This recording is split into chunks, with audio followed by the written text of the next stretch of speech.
সদ্য হসপিটালে জয়েন হওয়া নতুন এক ডাক্তার তার অসাধারণ অপারেশন স্কিলের কারণে খুব অল্প সময়ের মধ্যেই চারিদিকে ফেমাস হয়ে পড়ে। এক কথায় মানুষজন তাকে ভগবান মানতে শুরু করে। তবে গল্পের টুইস্ট আসে তখনই যখন একটা বিশাল অ্যাক্সিডেন্টের কারণে ওই ডাক্তারের পুরো বডিটা কোমায় চলে যায় এবং তার আত্মা শরীর থেকে বেরিয়ে এসে চারিদিকে ঘুরে বেড়াতে শুরু করে। তারপর কি হলো? ওই ডাক্তারের আত্মা কি আদৌ পেরেছিল পুনরায় তার নিজের শরীরে ফিরে যেতে? সেটাই দেখবো আমরা আজকের ভিডিওতে। শুরুতেই একজন ডাক্তারকে দেখানো হয়। সে কোনো সাধারণ ডাক্তার নয়, কারণ সে এমন সমস্ত অপারেশন করতে পারে যেগুলো অন্য ডাক্তাররা করার কথা চিন্তাও করে না। দেখা যায় হসপিটালে একটা রোগী এসেছে যার পেটে গুরুতর চোটের কারণে অনেক ব্লিডিং হচ্ছিল। দ্রুত তার সার্জারি করা না হলে ওই ব্যক্তি মারাও যেতে পারে। তবে ওই দিন হসপিটালে সমস্ত সার্জন ব্যস্ত থাকায় হসপিটাল কর্তৃপক্ষ ওই ব্যক্তিকে ভর্তি নিতে রাজি হয় না, যে কারণে ওই রোগীর পরিবারের লোকেরা কাঁদতে শুরু করে এবং হসপিটাল কর্তৃপক্ষের কাছে ভর্তি নেওয়ার জন্য অনুরোধ করতে থাকে। তবে হসপিটাল কর্তৃপক্ষ তাদের কোনো কথাই শুনতে রাজি নয়, উল্টে তারা তাদেরকে সেখান থেকে চলে যেতে বলে। তবে ঠিক এই সময় সেখানে এসে উপস্থিত হয় ইয়াং মিন। সে ওই হসপিটালে জয়েন করা একজন নতুন ডাক্তার। সে যখন এই ঘটনাটা লক্ষ্য করে তখন ওই রোগী এবং তার পরিবারের জন্য তার অনেক খারাপ লাগে, যে কারণে সে ঠিক করে সে নিজেই ওই রোগীর সার্জারি করবে। তবে হসপিটাল কর্তৃপক্ষ এতে রাজি হয় না, কারণ ইয়াং মিন একজন নতুন ডাক্তার, যে কারণে তার সার্জারি সম্পর্কে খুব একটা ধারণা নেই। তাই ভুলবশত যদি ওই রোগীটা মারা যায় তাহলে তার দায়ভার এসে পড়বে হসপিটালের ওপর। তবে ইয়াং মিনও পিছু হাঁটতে নারাজ। সে স্ট্রেচারটাকে আটকে নেয় এবং জোর করেই সার্জারিটা করতে চায়। আর এটা বলতে বলতেই হঠাৎ করেই অদৃশ্য কিছু একটা ইয়াং মিনের শরীরে প্রবেশ করে, যার কারণে তার চোখে একটা অন্য রকমের চমক লক্ষ্য করা যায়। এই সার্জারিটা ইয়াং মিনের জীবনের প্রথম সার্জারি হলেও সে একজন অনুভবী ডাক্তারের মতো অপারেশনটা সম্পন্ন করে। আর এখান থেকেই শুরু হয় ইয়াং মিনের জীবনের নতুন এক অধ্যায়। সে শুধুমাত্র এই একটা সার্জারিতেই থেমে থাকেনি, এমন অসংখ্য ভয়ানক সব সার্জারি করে রোগীদের জীবন বাঁচিয়েছে, যে কারণে অল্প কিছু সময়ের মধ্যেই তাকে সবাই প্রফেসর উপাধি দেয়। তবে দেখতে দেখতেই ইয়াং মিনের মনে তার এই অসাধারণ অপারেশন স্কিল নিয়ে অহংকার জন্মে যায়, যে কারণে সে বেশ কিছু নিয়মকানুন তৈরি করে। অর্থাৎ সে কেবলমাত্র সেই সব রোগীরই অপারেশন করবে যাদের 1% হলেও বাঁচার সম্ভাবনা রয়েছে। ঠিক এই কারণেই হার্ট অ্যাটাক জনিত কেসগুলিতে সে হস্তক্ষেপ করতে চায় না, কারণ এতে রোগীর বাঁচার চান্স খুবই কম। দেখা যায় ইয়াং মিনের এমন নিয়মকানুনের কারণেই আজ আবারও একজন রোগী চিকিৎসা না পেয়ে প্রাণ হারিয়েছে। ইয়াং মিনের আচার আচরণ দেখে মনে হয় সে যেন আগে থেকেই জানে যে কোন রোগী বাঁচবে আর কোন রোগী মারা যাবে। এভাবেই দেখতে দেখতে একসময় ইয়াং মিনের পপুলারিটি পুরো ওয়ার্ল্ডে ছড়িয়ে পড়ে, অর্থাৎ সে হয়ে ওঠে ওয়ার্ল্ডের বেস্ট সার্জেন্ট। তবে গল্পের টুইস্ট আসে তখনই যখন সুনতাক নামের একজন নতুন ডাক্তার ওই হসপিটালে জয়েন করে। আসলে সে ছিল ওই হসপিটালের মালিকের ভাইয়ের ছেলে, যে কারণে সে ইয়াং মিনের থেকেও একটু বেশি সুযোগ সুবিধা পেত। অর্থাৎ সে যখন হসপিটালে আসতো তখন তার ব্যাগ এবং অন্যান্য সরঞ্জাম বয়ে আনার জন্য এক্সট্রা করে লোক রাখা হতো, যেটার কারণে জয়নিং এর প্রথম দিনই ইয়াং মিনের তাকে দেখে কিছুটা জেলাস ফিল হয়। তাই সে হসপিটালের ম্যানেজারকে গিয়ে বলে সুনতাককে সে তার সার্জেন্ট টিমে নিতে চায় না। তবে ডাইরেক্টর এসে ইয়াং মিনকেই দায়িত্ব দেয় সুনতাককে ঠিকঠাক ট্রেনিং দেওয়ার জন্য। তাই ইয়াং মিন সেখানে তেমন একটা কিছু না বলে সোজা চলে আসে সুনতাকের কাছে এবং তাকে সার্জারি সম্পর্কে সবথেকে কঠিন প্রশ্ন জিজ্ঞাসা করে। তবে সুনতাকও কোনো অংশে কম যায় না, সে তার সমস্ত প্রশ্নের উত্তর খুব সহজেই দিতে থাকে। এটা দেখে ইয়াং মিন বুঝতে পারে সুনতাককে থিওরিতে কোনোভাবেই প্রবলেমে ফেলা যাবে না। তাই সে সুনতাককে সার্জারি দেখার জন্য দায়িত্ব দেয়। সিন শিফট হয়। দেখা যায় আজ একজন রোগীর 5 নম্বর হার্ট সার্জারি হচ্ছে, যেটা ছিল খুবই রিস্কি। তাই ওয়ার্ল্ডের কোনো ডাক্তারই এটা করতে রাজি হয় না। তবে সবাই জানতো এই সার্জারিটা ইয়াং মিন ছাড়া আর কেউই করতে পারবে না। ইয়াং মিনের পর সুনতাক এবং আরো কিছু অ্যাসিস্ট্যান্টকে নিয়ে ওই সার্জারি রুমে প্রবেশ করে। ইয়াং মিনের অভ্যাস ছিল যে কোনো বড় সার্জারির আগে সে তার হাতটাকে ভালোভাবে ওয়ার্ম আপ করে নিত। এরপর দেখতে দেখতেই শুরু হয় ওয়ার্ল্ডের সবথেকে ভয়ঙ্কর হার্ট সার্জারি, যেটা প্রতিবারের মতোই ইয়াং মিন খুব দক্ষতার সঙ্গেই সম্পন্ন করে। অপারেশন শেষ হলে ইয়াং মিন সুনতাককে ড্রেনেজ টিউবটা সরাতে বলে। তবে এটা যেহেতু সুনতাকের জীবনের প্রথম সার্জারি ছিল তাই সে কিছুটা ঘাবড়ে যায়, যেটা দেখে ইয়াং মিন তাকে বাকি অ্যাসিস্ট্যান্টদের সামনে অনেক অপমান করে। সে বলে রোগীর যখন সিরিয়াস অবস্থা হয় তখন সবাই আমার মতোই একজন দক্ষ ডাক্তারকে বেছে নেয়, কারণ থিওরি মুখস্থ করা আর প্র্যাকটিক্যালে সেটা করে দেখানো দুটোর মধ্যে আকাশ পাতাল তফাৎ রয়েছে। সুনতাকের এই কথাটা অনেক খারাপ লাগলেও সে ইয়াং মিনকে কিছুই বলে না। কারণ একদিক দিয়ে দেখতে গেলে সে ভুল কিছুই বলেনি।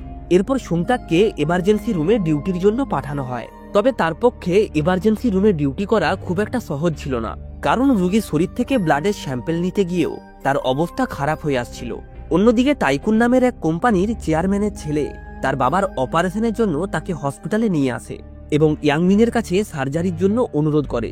তবে ইয়াংমিন বলে এই ব্যক্তির শরীরে অনেক ছোট ছোট রোগ রয়েছে, যার কারণে এত বড় একটা অপারেশনের ধাক্কা সে সহ্য করতে পারবে না। তবে তার ছেলে এটা জানার পরেও ইয়াংমিনকে সার্জারির জন্য জোর করতে থাকে, কারণ তার উদ্দেশ্য ছিল সার্জারিতে যদি তার বাবা মারা যায় তাহলে টাইকুন কোম্পানির সমস্ত সম্পত্তির মালিক সে একাই হবে। এরপর ইয়াংমিন টাইকুনের চেয়ারম্যানের সঙ্গে দেখা করতে আসলে সে জানতে পারে এটা হলো তার এক্স গার্লফ্রেন্ড সিজেনের বাবা। সিজেনও আমেরিকাতে ডাক্তারি নিয়ে পড়াশুনো করেছে। ইয়াংমিন তাকে অনেক ঘৃণা করে, কারণ অতীতে শুধুমাত্র ইয়াংমিন গরিব হবার কারণেই সে তাকে ছেড়ে দিয়েছিল। সিজেন ইয়াংমিনকে বলে, আমি যেহেতু একজন ডাক্তার তাই আমি ভালোভাবেই জানি আমার বাবার হার্ট সার্জারি করে কোনো লাভ নেই, কারণ তাকে বাঁচানো অসম্ভব। তবে ইয়াংমিন তাকে দেখাতে চায় যে সে আর আগের মতো নেই, তার কাছে এসব ছোটখাটো অপারেশন কোনো ব্যাপারই নয়। এরপর ইয়াংমিন তার রুম থেকে নিজের কোটটা নিয়ে আসে, আর দেখতে দেখতেই কিছুক্ষণের মধ্যেই শুরু হয় ওই চেয়ারম্যানের হার্ট সার্জারি। যেহেতু চেয়ারম্যানের শরীরে আগে থেকেই অসংখ্য ছোট ছোট রোগ বাসা বেঁধেছিল, তাই অপারেশনটা করতে গিয়ে ইয়াংমিন অনেক সমস্যার সম্মুখীন হয়। সে ভালোভাবেই জানতো এই অপারেশনটা কতটা রিস্কি হতে পারে, তবে তা সত্ত্বেও এক্সকে নিজের দক্ষতা দেখিয়ে জেলাস ফিল করানোর জন্য সে অপারেশনটা কন্টিনিউ করে। যাই হোক, একটানা 10 ঘন্টা অপারেশনের পর অবশেষে তারা সফল হয়। কিন্তু চেয়ারম্যানের জ্ঞান ফিরে আসার আগেই তাকে মারার জন্য একটা নোংরা খেলা চালু হয়ে গিয়েছিল। ইয়াংমিন এবং তার একজন সহকর্মী ডক্টর তেইহিউন চেয়ারম্যানের বেডের পাশে দাঁড়িয়ে তার জ্ঞান ফেরার অপেক্ষা করছিল। তবে ইয়াংমিন এটা জানতো না যে তেইহিউন একজন লোভী ও স্বার্থপর ব্যক্তি। আসলে চেয়ারম্যানকে মারার জন্য যে প্ল্যানটা তৈরি করা হয়েছিল সেটাতে তেইহিউনও জড়িত ছিল। এই মুহূর্তে ইয়াংমিনের ফোনে হঠাৎ করেই তার এক্সের মেসেজ আসে। আসলে সে ইয়াংমিনকে দেখা করার জন্য ডেকে পাঠিয়েছিল। ইয়াংমিনও একটুও সময় নষ্ট না করে দেখা করার জন্য দ্রুত বেরিয়ে পড়ে, আর ঠিক এই সুযোগটাকেই কাজে লাগিয়ে তেইহুন তার প্ল্যান অনুযায়ী কাজ শুরু করে। এদিকে ইয়াংমিন সিজেনের পাঠানো লোকেশনে আসলে সেখানে কাউকেই দেখতে পায় না। ব্যাপারটা তার কিছুটা সন্দেহজনক মনে হয়। সাথে সাথেই তার কাছে হসপিটাল থেকে খবর আসে চেয়ারম্যানের জ্ঞান ফিরেছে এবং তার শরীরের অবস্থা আরো খারাপ হয়ে আসছে। এটা শোনা মাত্রই ইয়াংমিন দ্রুত গাড়ি নিয়ে হসপিটালের উদ্দেশ্যে রওনা দেয়। ঠিক সেই মুহূর্তেই দেখা যায় একজন ডেলিভারি বয় ইয়াংমিনের পিছু নিয়েছে। আসলে তাকে কিছু অর্থের বিনিময়ে ইয়াংমিনের গাড়িটাকে অ্যাক্সিডেন্ট করানোর কন্ট্রাক্ট দেওয়া হয়েছিল। ওই ডেলিভারি বয় প্ল্যান অনুযায়ী তার বাইক নিয়ে ইয়াংমিনের গাড়ির সামনে চলে আসে। ইয়াংমিন তাকে বাঁচাতে গিয়ে একটা অন্য গাড়িতে ধাক্কা মারে, যার কারণে সে বেশ গুরুতরভাবেই আহত হয়। এরপর ইয়াংমিন গাড়ি থেকে বেরিয়ে লক্ষ্য করে ওই ডেলিভারি বয় তার সামনেই অজ্ঞান অবস্থায় পড়ে আছে। ইয়াংমিন তার নার্ভ চেক করার চেষ্টা করে, তবে সে কোনোভাবেই ওই ব্যক্তির হাতটা ধরতে পারছিল না। এরপর সে যখন তাকে সিপিআর দেওয়ার চেষ্টা করে তখন তার হাত ওই ব্যক্তির শরীর ভেদ করে অপর পাশে চলে যায়। ইয়াংমিন কিছুতেই বুঝে উঠতে পারছিল না যে তার সঙ্গে এখন কি হচ্ছে। এরপর সে যখন ভয়ে ভয়ে নিজের গাড়ির কাছে আসে তখন সে লক্ষ্য করে তার বডিটা তখনও তার গাড়ির ভেতরেই পড়ে আছে, অর্থাৎ তার আত্মা তার শরীর থেকে বেরিয়ে এসেছে। এভাবেই সময়ের সাথে সাথে তার শরীর ঠিক যতটাই দুর্বল হতে শুরু করে আত্মাটাও ঠিক সেইভাবেই উধাও হতে শুরু করে। এরপর ইয়াংমিনের বডিটাকে হসপিটালে নিয়ে আসা হলে ইয়াংমিনও তার সঙ্গে আসতে বাধ্য হয়। হসপিটালে আসা মাত্রই ইয়াংমিনের সহকর্মীরা তার চিকিৎসা করতে শুরু করে।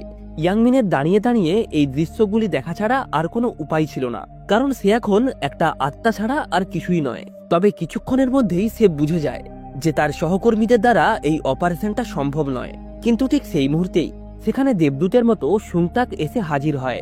সে সার্জারিতে বেশ দুর্বল হলেও তার থিওরি স্কিল কাজে লাগিয়ে সিচুয়েশনটাকে সামলে নেয়। তবে কিছুক্ষণের মধ্যেই সে বুঝতে পারে সার্জারি না করলে ইয়াংমিনকে বাঁচানো যাবে না। একেই তো সুংতাক সার্জারিতে বেশ দুর্বল, তার মধ্যেই সেই দিন আবার সমস্ত সার্জেনরা ছুটিতে ছিল, তাই না চাইতেও সার্জারির দায়িত্ব এসে পড়ে সুংতাকের ওপর। সুংতাক অপারেশনের জন্য রেডি হয় এবং সার্জারি ব্লেডটা হাতে তুলে নেয়। তবে এটা যেহেতু তার জীবনের প্রথম সার্জারি ছিল তাই সে বেশ নার্ভাস হয়ে পড়ে। এদিকে ইয়াংমিনের ব্লাড প্রেসার ধীরে ধীরে কমতে শুরু করে, যা দেখে সেখানে থাকা ইয়াংমিনের আত্মা নিজেই সার্জিক্যাল ব্লেডটা ধরার চেষ্টা করে। তবে সে কোনোভাবেই ব্লেডটা ধরতে পারে না। তাই শেষমেশ সে বাধ্য হয়ে সুংতাকের হাতটা ধরে ফেলে, যার কারণে তার আত্মা সুংতাকের শরীরে চলে আসে। সাথে সাথেই সুংতাকের আচার আচরণে এক অদ্ভুত পরিবর্তন দেখা যায়। অর্থাৎ সে সজোরে চিৎকার করে ওঠে এবং তারপর কিছুক্ষণ ধরে হাতটাকে ওয়ার্ম আপ করার পর নিজস্ব কায়দায় অপারেশনটাকে শুরু করে। এভাবেই বেশ কিছুক্ষণ ধরে অপারেশনের পর শেষমেশ তার ব্লাড প্রেশারটা স্থির হয়, যার কারণে ইয়াংমিনের আত্মা পুনরায় নিজের শরীরে ফিরে যায়। আর এদিকে সুংতাক হতবাক হয়ে দাঁড়িয়ে থাকে, কারণ এতক্ষণ তার সঙ্গে কি হয়েছে সে কিছুই জানতো না। তবে ঠিক এই মুহূর্তেই ইয়াংমিনের ব্লাড প্রেসার আবারও নিচে নামতে শুরু করে, যার কারণে তার আত্মা পুনরায় শরীর থেকে বাইরে বেরিয়ে আসে। ইয়াংমিন সুংতাকের শরীরে আবারও প্রবেশ করার চেষ্টা করে, কিন্তু তার শরীর অনেক দুর্বল থাকায় এটা সম্ভব হয়ে ওঠে না। এদিকে সুংতাক ইয়াংমিনের এমন অবস্থা দেখে হতবাক হয়ে দাঁড়িয়ে থাকে। সে কি করবে কিছুই বুঝে উঠতে পারছিল না। তবে সৌভাগ্যবশত ঠিক সেই মুহূর্তেই তেইহুন সেখানে এসে উপস্থিত হয় এবং অপারেশনটা কন্টিনিউ করে কোনো মতে ইয়াংমিনকে বাঁচিয়ে নেয়। সার্জারির সময় সে ইচ্ছে করেই ইয়াংমিনের একটা নার্ভ ভুল সার্জারি করে, যার কারণে ইয়াংমিন অনির্দিষ্ট কালের জন্য কোমায় চলে যায়। এসব দেখে ইয়াংমিনের আত্মা আরো পাগল হয়ে ওঠে। সে নানা রকম ভাবে নিজের শরীরে ঢোকার চেষ্টা করে, কিন্তু এটাতেও সে ব্যর্থ হয়। এদিকে সুংতাক অপারেশন রুম থেকে বাইরে আসলে এক মহিলা ডাক্তার তাকে জিজ্ঞাসা করে, আমাকে সত্যি করে বলো তো, সার্জারির সময় তোমার শরীরে কি ইয়াংমিনের আত্মা ভর করেছিল? কারণ তুমি যখন অপারেশনটা করছিলে তখন হুবহু ইয়াংমিনের মতোই আচরণ করছিলে। কিন্তু সুংতাক এই ব্যাপারটাকে সম্পূর্ণ ইগনোর করে দেয়। সে বলে, আসলে আমি প্রথম থেকেই সার্জারিতে অনেক ভালো, তবে আমি ইচ্ছে করেই কাউকে আমার এই স্কিলটা দেখাতে চাইনি। অন্যদিকে ইয়াংমিন যখন তার শরীরের কাছে দাঁড়িয়েছিল তখন সে লক্ষ্য করে তার শরীরের ড্রেনেজ টিউবটা ভুল লাগানো রয়েছে। দেখে মনে হয় কেউ যেন ইচ্ছে করেই এটা করেছে। ইয়াংমিন ওই ড্রেনেজ টিউবটাকে ঠিক করার জন্য সেখানে উপস্থিত অন্য এক ডাক্তারের শরীরে প্রবেশ করার চেষ্টা করে, তবে এটাতে সে ব্যর্থ হয়। আর তখনই সে লক্ষ্য করে ওই হসপিটালের একজন সাফাই কর্মী তার দিকে তাকিয়ে আছে এবং তারপর সে নিজে থেকেই ওই ড্রেনেজ টিউবটা ঠিক করে দেয়। ইয়াংমিন বুঝতে পারে ওই মহিলা তাকে দেখতে এবং শুনতে পাচ্ছে, তাই ইয়াংমিন তার পিছু করতে শুরু করে। তবে কিছুক্ষণের মধ্যেই সে বুঝতে পারে আসলে এই সাফাই কর্মীও এক আত্মা দ্বারা পরিচালিত হচ্ছিল, আর এই আত্মাটা ছিল আঙ্কেল ডেন্টের। আঙ্কেল ডেন্ট অনেকদিন ধরেই এমন ভিন্ন ভিন্ন মানুষের শরীরে প্রবেশ করে ঘুরে বেড়াচ্ছে, যার কারণে আত্মাদের সম্পর্কে তার অনেক ধারণা ছিল। সে ইয়াংমিনকে আত্মাদের কিছু নিয়ম কানুন শেখায়, যেমন আত্মারা চাইলেও তাদের শরীর থেকে 100 মিটারের বেশি দূরে যেতে পারবে না। তাছাড়া সে যদি বারবার ভিন্ন ভিন্ন মানুষের শরীরে প্রবেশ করে ভবিষ্যতে সে তার নিজের শরীরেও আর ফিরে যেতে পারবে না। এরপর ইয়াংমিন নিজের শরীরের কাছে এসে সেটাকে খেয়াল রাখার চেষ্টা করে। যেহেতু অতীতে সে ওই হসপিটালের সবার সঙ্গে অনেক খারাপ ব্যবহার করেছিল, তাই কেউই তার বডিটাকে ঠিকঠাকভাবে দেখাশোনা করত না। তবে সে সুংতাককে সর্বদাই ছোট করার চেষ্টা করলেও একমাত্র সেই প্রতিনিয়ত তার বডিটাকে চেক আপের জন্য আসতো। আসলে সুংতাক ইয়াংমিনের আত্মাকে দেখতে পেত, কিন্তু সে ইচ্ছে করেই তাকে দেখতে না পাওয়ার নাটক করত, যাতে ইয়াংমিন তাকে জ্বালাতন না করে। এরপর ইয়াংমিন সুংতাকের পিছু করতে শুরু করে। তবে কিছু দূর যাওয়ার পরেই সে হঠাৎ করে একটা অদৃশ্য দেওয়ালে আটকে যায়। ঠিক সেই সময়ে আঙ্কেল ডেন্ট সেখানে চলে আসে এবং তাকে বলে এটা তার শরীর থেকে 100 মিটার দূরত্বের গণ্ডি, তাই এর বাইরে সে যেতে পারবে না। আর তারপরেও যদি সে কোথাও যেতে চায় তাহলে সুংতাক কিংবা কোমাতে পড়ে থাকা কোনো বডির ভেতরে প্রবেশ করে সে বাইরে যেতে পারে। এরপর ইয়াংমিন পুনরায় তার শরীরের কাছে ফিরে আসলে সে সেখানে চেয়ারম্যানের আত্মাকে দেখতে পায়। চেয়ারম্যানের আত্মা ইয়াংমিনকে বলে, তোমাকে দ্রুত ঠিক হতে হবে, কারণ একমাত্র তুমিই পারো আমাকে বাঁচাতে। এটা শোনার পরে ইয়াংমিন দৌড়ে চেয়ারম্যানের কেবিনে যায়। সেখানে এসে দরজার বাইরে সে সিজেনকে দেখতে পায়। সিজেন আসলে তার বাবাকে দেখার জন্যই এসেছিল, কিন্তু তার ভাইয়ের সিকিউরিটি গার্ড তাকে ভেতরে ঢুকতে দেয় না। সিজেন অনেক চেষ্টার পরেও বাবাকে দেখতে না পাওয়ায় সেখানেই একটা চেয়ারে বসে কাঁদতে শুরু করে, যেটা দেখে ইয়াংমিনের অনেক খারাপ লাগে। তাই সে চেয়ারম্যানের শারীরিক অবস্থা জানার জন্য সেখান থেকেই যেতে থাকা সুংতাকের শরীরে প্রবেশ করে। তবে ঠিক এই মুহূর্তেই হসপিটালে একজন রোগী আসে, যার পেটে অনেক গুরুতর ক্ষত ছিল। ইয়াংমিন সুংতাকের শরীরের সাহায্যে দ্রুত ওই ব্যক্তির চিকিৎসা করে, আর চিকিৎসা শেষ হওয়া মাত্রই সে আঙ্কেল ডেন্টের কাছে আসে এবং তাকে জিজ্ঞাসা করে শরীর থেকে আত্মাকে বাইরে কিভাবে আনবো। এরপর আঙ্কেল ডেন্টের বলা নিয়ম অনুসারে ইয়াংমিন সুংতাকের শরীর থেকে বাইরে বেরিয়ে আসে, যার কারণে সুংতাক আবারও একবার সেখানেই হতবাক হয়ে দাঁড়িয়ে থাকে। ঠিক তখনই পুনরায় সেই মহিলা ডাক্তার সুংতাকের কাছে আসে। তার অপারেশন স্কিলের কারণে বর্তমানে অনেক রোগীকে বাঁচানো সম্ভব হয়েছে। এরপর ইয়াংমিন চেয়ারম্যানের রুমে আসে, আর সেখানে গিয়ে সে চেয়ারম্যানের আত্মাকে একটা টেবিলে বসে থাকতে দেখে। তবে ঠিক সেই মুহূর্তেই চেয়ারম্যানের ছেলেও সেই রুমে চলে আসে এবং বেডে পড়ে থাকা চেয়ারম্যানের বডিটার কাছে গিয়ে বলতে থাকে, তুমি মারা গেলেই তোমার সমস্ত সম্পত্তির মালিক আমি হয়ে যাব। এটা শোনার পর চেয়ারম্যান অবাক হয়ে যায়, কারণ সে কখনো ভাবতেই পারেনি যে তার এমন অবস্থার পেছনে তার ছেলেরই হাত রয়েছে। এরপর চেয়ারম্যানের ছেলে হসপিটালের ডাইরেক্টরের সঙ্গে দেখা করতে যায়। ইয়াংমিনও তার পিছু নিয়ে সেখানে গিয়ে পৌঁছালে জানতে পারে আসলে যে ডেলিভারি বয়ের কারণে তার অ্যাক্সিডেন্ট হয়েছিল সেটা চেয়ারম্যানের ছেলে এবং এই হসপিটালের ডাইরেক্টর দুজন ইচ্ছে করেই করিয়েছে। এটা জানার পরে ইয়াংমিন হতাশায় ভেঙে পড়ে। অন্যদিকে দেখা যায় তেইহুন নামের সেই ডাক্তার তার বেশ কিছু সহকর্মীকে নিয়ে ইয়াংমিনের কেবিনে আসে। এরপর তারা ইয়াংমিনকে সেখান থেকে একটা বিশেষ কেবিনে ট্রান্সফার করে, যেখানে সেই সমস্ত রোগীদের রাখা হয়েছে যাদের বাঁচার কোনো সম্ভাবনা নেই। তেইহুন তার সহকর্মীদের বলে এরা হলো সেই সমস্ত রোগী যাদের বাঁচার চান্স কম থাকায় ইয়াংমিন তাদের চিকিৎসা না করে সেখানেই ফেলে রেখেছে, আর আজ ভাগ্যের পরিহাসে তাকেও এই রোগীগুলির সঙ্গেই রাখা হয়েছে। এটা শোনার পর ইয়াংমিন অনেক কষ্ট পায়। সে অতীতে করে আসা নিজের ভুলগুলো বুঝতে পারে। এরপর ইয়াংমিন তার আশেপাশে লক্ষ্য করলে ওই কেবিনে ভর্তি থাকা রোগীদের আত্মাকে দেখতে পায়, যারা সবাই ইয়াংমিনের ওপরে অনেক ক্ষুব্ধ ছিল। ইয়াংমিন তার অতীতে করে আসা ভুলের প্রায়শ্চিত্ত করার জন্য সুংতাকের শরীরে প্রবেশ করে এবং অতীতে ফেলে আসা সমস্ত রোগীর চিকিৎসা করার সিদ্ধান্ত নেয়। এরপর দেখতে দেখতেই সে এমন অসংখ্য রোগীর সার্জারি করে তাদের প্রাণ বাঁচায়। প্রতিটা সফল সার্জারির পর সুংতাক সবার কাছে হিরো হয়ে যেত। সুংতাক প্রত্যেকটা সফল অপারেশনের পর সিসিটিভি রুমে গিয়ে তার সমস্ত ফুটেজ ডিলিট করে দিত, কারণ সে চাইতো না অপারেশনের সময় ইয়াংমিন যে তার শরীরে ভর করে সেটা অন্য কেউ জানতে পারুক। তো যাই হোক, দিনের পর দিন এমন অসংখ্য অপারেশনের কারণে সুংতাক বেশ দুর্বল হয়ে পড়ে। তাই সে একদিন হসপিটাল থেকে ছুটি নিয়ে বাড়িতে রেস্ট করার সিদ্ধান্ত নেয়। তবে দুর্ভাগ্যবশত ওই দিন হসপিটালে অনেক বড় একটা ঘটনা ঘটে। আসলে ইয়াংমিনের শরীরটাকে তার কেবিন থেকে অন্য একটা কেবিনে ট্রান্সফার করা হচ্ছিল। তাই ইয়াংমিন দৌড়ে তার শরীরের কাছে আসে এবং সে দেখতে পায় তার শরীরটাকে একাধিক ডাক্তার একসঙ্গে ঘিরে রয়েছে, যে কারণে ইয়াংমিন নার্ভাস হয়ে চারিদিকে সুংতাককে খুঁজতে শুরু করে, যাতে সে পুনরায় সুংতাকের শরীরে প্রবেশ করে তাদেরকে আটকাতে পারে। এখান থেকে সিন ডাইরেক্টরের কাছে শিফট হলে দেখা যায় তেইহুন নামের সেই ডাক্তার ডাইরেক্টরের কাছে ইয়াংমিনের শরীরটাকে অন্য কেবিনে না সরানোর জন্য অনুরোধ করে, কারণ সে তার অতীতে করে আসা কৃতকর্মের জন্য প্রায়শ্চিত্ত করতে চায়। তবে তার মুখে এমন কথা শুনে ডাইরেক্টর অনেক রেগে যায় এবং তাকে পুনরায় মনে করিয়ে দেওয়ার চেষ্টা করে যে শুধুমাত্র প্রফেসর পদটা পাওয়ার জন্যই সে ইয়াংমিনের এত বড় ক্ষতি করেছে, এবং একই সাথেই সে তাদের সঙ্গে হাত মিলিয়ে টাইকুন কোম্পানির চেয়ারম্যানকে হত্যা করার জন্য তার শরীরে বিষ ইনজেক্ট করেছে। এদিকে ইয়াংমিন তখনও পুরো হসপিটালে সুংতাককে খুঁজে বেড়াচ্ছিল, আর তখনই সে দেখতে পায় হসপিটালের ডিন তার শরীরটাকে অন্যত্র সরিয়ে নিয়ে যাচ্ছে। তবে ঠিক এই মুহূর্তেই সেখানে সুংতাক চলে আসে। সে কোনো রকমে ডিনের হাত থেকে ইয়াংমিনের বডিটা নিয়ে সেখান থেকে পালাতে শুরু করে, যা দেখে ডিন তার পিছু করা শুরু করলে হসপিটালের সেই সাফাই কর্মী অর্থাৎ ডক্টর ডেন্টের আত্মা সেই ডিনকে আটকে নেয়। এদিকে সুংতাক যখন ইয়াংমিনের শরীরটা নিয়ে সামনের দিকে এগোচ্ছিল তখন হসপিটালের ডাইরেক্টর তাকে আটকে নেয়। তবে ডাইরেক্টর তাকে কিছু বলার আগে সেখানে ইয়াংমিনের এক্স গার্লফ্রেন্ড সুজন চলে আসে। সে ইয়াংমিনের শরীরে কাউকে টাচও করতে দেয় না, এমনকি সে বলে সে হলো ইয়াংমিনের গার্ডিয়ান। এরপর সে যখন ইয়াংমিনের বেডের সামনে বসেছিল তখন অতীতে ইয়াংমিনের সঙ্গে ব্রেকআপ করার জন্য সে অনেক গিলটি ফিল করতে থাকে, আর এই সবকিছুই ইয়াংমিনের আত্মা পেছনে দাঁড়িয়ে দেখতেছিল। সে বুঝতে পারে সুজন তাকে এখনো ভালোবাসে। এরপর সুজন সেখান থেকে উঠে চলে যেতে থাকলে ইয়াংমিনও তার পিছু নেয়। তবে বেশ কিছুটা পথ যাওয়ার পর সে তার শরীর থেকে 100 মিটার দূরত্বের গণ্ডিতে আটকে যায়। তবে ঠিক এই মুহূর্তেই সেখান থেকে সুংতাক যাচ্ছিল, আর এটা দেখা মাত্রই ইয়াংমিন কোনো কিছু না ভেবেই সুংতাকের শরীরে প্রবেশ করে এবং সুজনের পিছু নিতে শুরু করে। তবে কিছুটা পথ যাওয়ার পরে সে তাকে কোথাও খুঁজে পায় না। তবে তা সত্ত্বেও সে খুব একটা বেশি মন খারাপ না করে সারাদিন গাড়ি চালিয়ে পুরো শহরটা ঘুরে বেড়ায়। তবে এর মধ্যেই এক পর্যায়ে সে গাড়ি থেকে নামলে এক মহিলার সঙ্গে হঠাৎ করেই তার ধাক্কা লাগে, যার ফলে ইয়াংমিনের আত্মা সুংতাকের শরীর থেকে ছিটকে বেরিয়ে যায় এবং এর সাথে সাথেই তার আত্মা ধীরে ধীরে উধাও হতে শুরু করে, কারণ সে তার শরীর থেকে 100 মিটারের বেশি দূরত্বে ছিল।